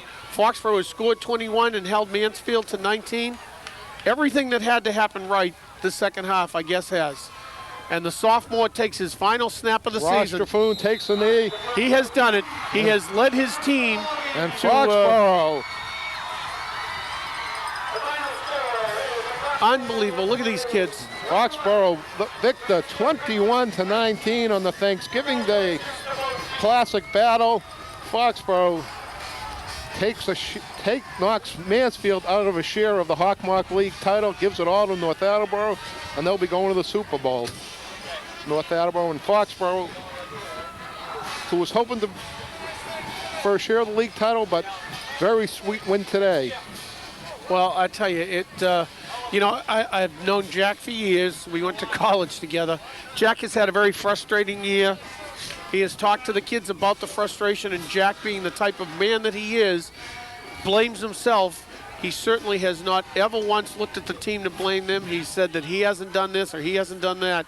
He better feel good today because he had put together a great situation. The game plan was ready and the game plan worked. His kids produced. Super effort by Foxboro. Started out passing the ball. Ross Jaffoon, great day for the sophomore. We talked about this earlier, Paul. Coming out party. Ross. Oh, yeah. Can't say enough about the job Ross Jaffoon did. And the Dan Saltzman, who's obviously been the focal point of their offense all year long, despite some injury, comes out with a great half, 2 touchdowns. Danny had, according to our stat man, Danny had about 170 yards. Daniels had 77, which might be high for him for the year. But going back to Daniels in the first half, when he breaks that play. And he had Daniels had over 100 yards. He had over 30 yards catching the ball. I mean, it was just a great performance. Great performance by the Foxboro team. And the line, Emmanuel, Howard, Ragusa, DeLuca on the defensive line. Yeah. Really playing some defense. That's for one of the first times this year. Super job. Well, it's just a team effort, and it's a shame that they have to say, hey, I mean, I'm watching Myers just going through the line. He's shaking with his left hand. He hasn't moved his right arm. It's just lying by his side. You can see the emotion there. I don't know if they see what we have on the screen here. I'm not looking down, but you can see the emotion on Jeff Parker's face. Oh, yeah. Been there, done that. A great high school career. Been there, done that. I tell you, your kids walk off the field and you know what they've done. You know how hard they've worked. You know what it means. They'll be giving out the award shortly. Okay, here comes. First, for the Mansfield Hornets, the Van Sullivan MVP trophy is presented to number 33, Adam Young. Adam Young gets the MVP for worked hard both sides of the ball. Mansfield. Great job. So Adam Young, the MVP for the losing Mansfield Hornets. And the Van Igo trophy to the Foxboro High most valuable player, number 1, Mike Myers. Mike Myers, the junior, gets the MVP award for his interception and his field goal. I don't know with the way his arms feels if he's going to be able to hold it. He's going to put it in his left hand. Super job by Mike. The award goes in his left hand. Just a great team performance, great situation. Now Foxboro also gives the touchdown club gives an MVP, a lineman. And let's see if we can figure this out right now. Well, the seniors are all coming out. Seniors coming out? Yeah. Otherwise. He presented for the Foxboro history captains.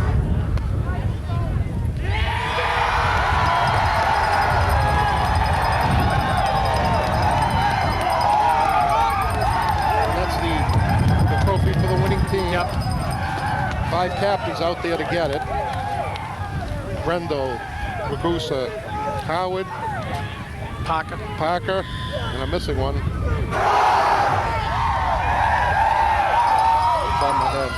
I don't have my book in front of me. So super job by Foxboro today, 19-18. Well, I'll tell you, Stu, it's been a run. We've had a good year. The kids have had a good year. Some good things have happened. I've enjoyed working with you. Yes, it's been a pleasure, Paul. It's been a lot of fun.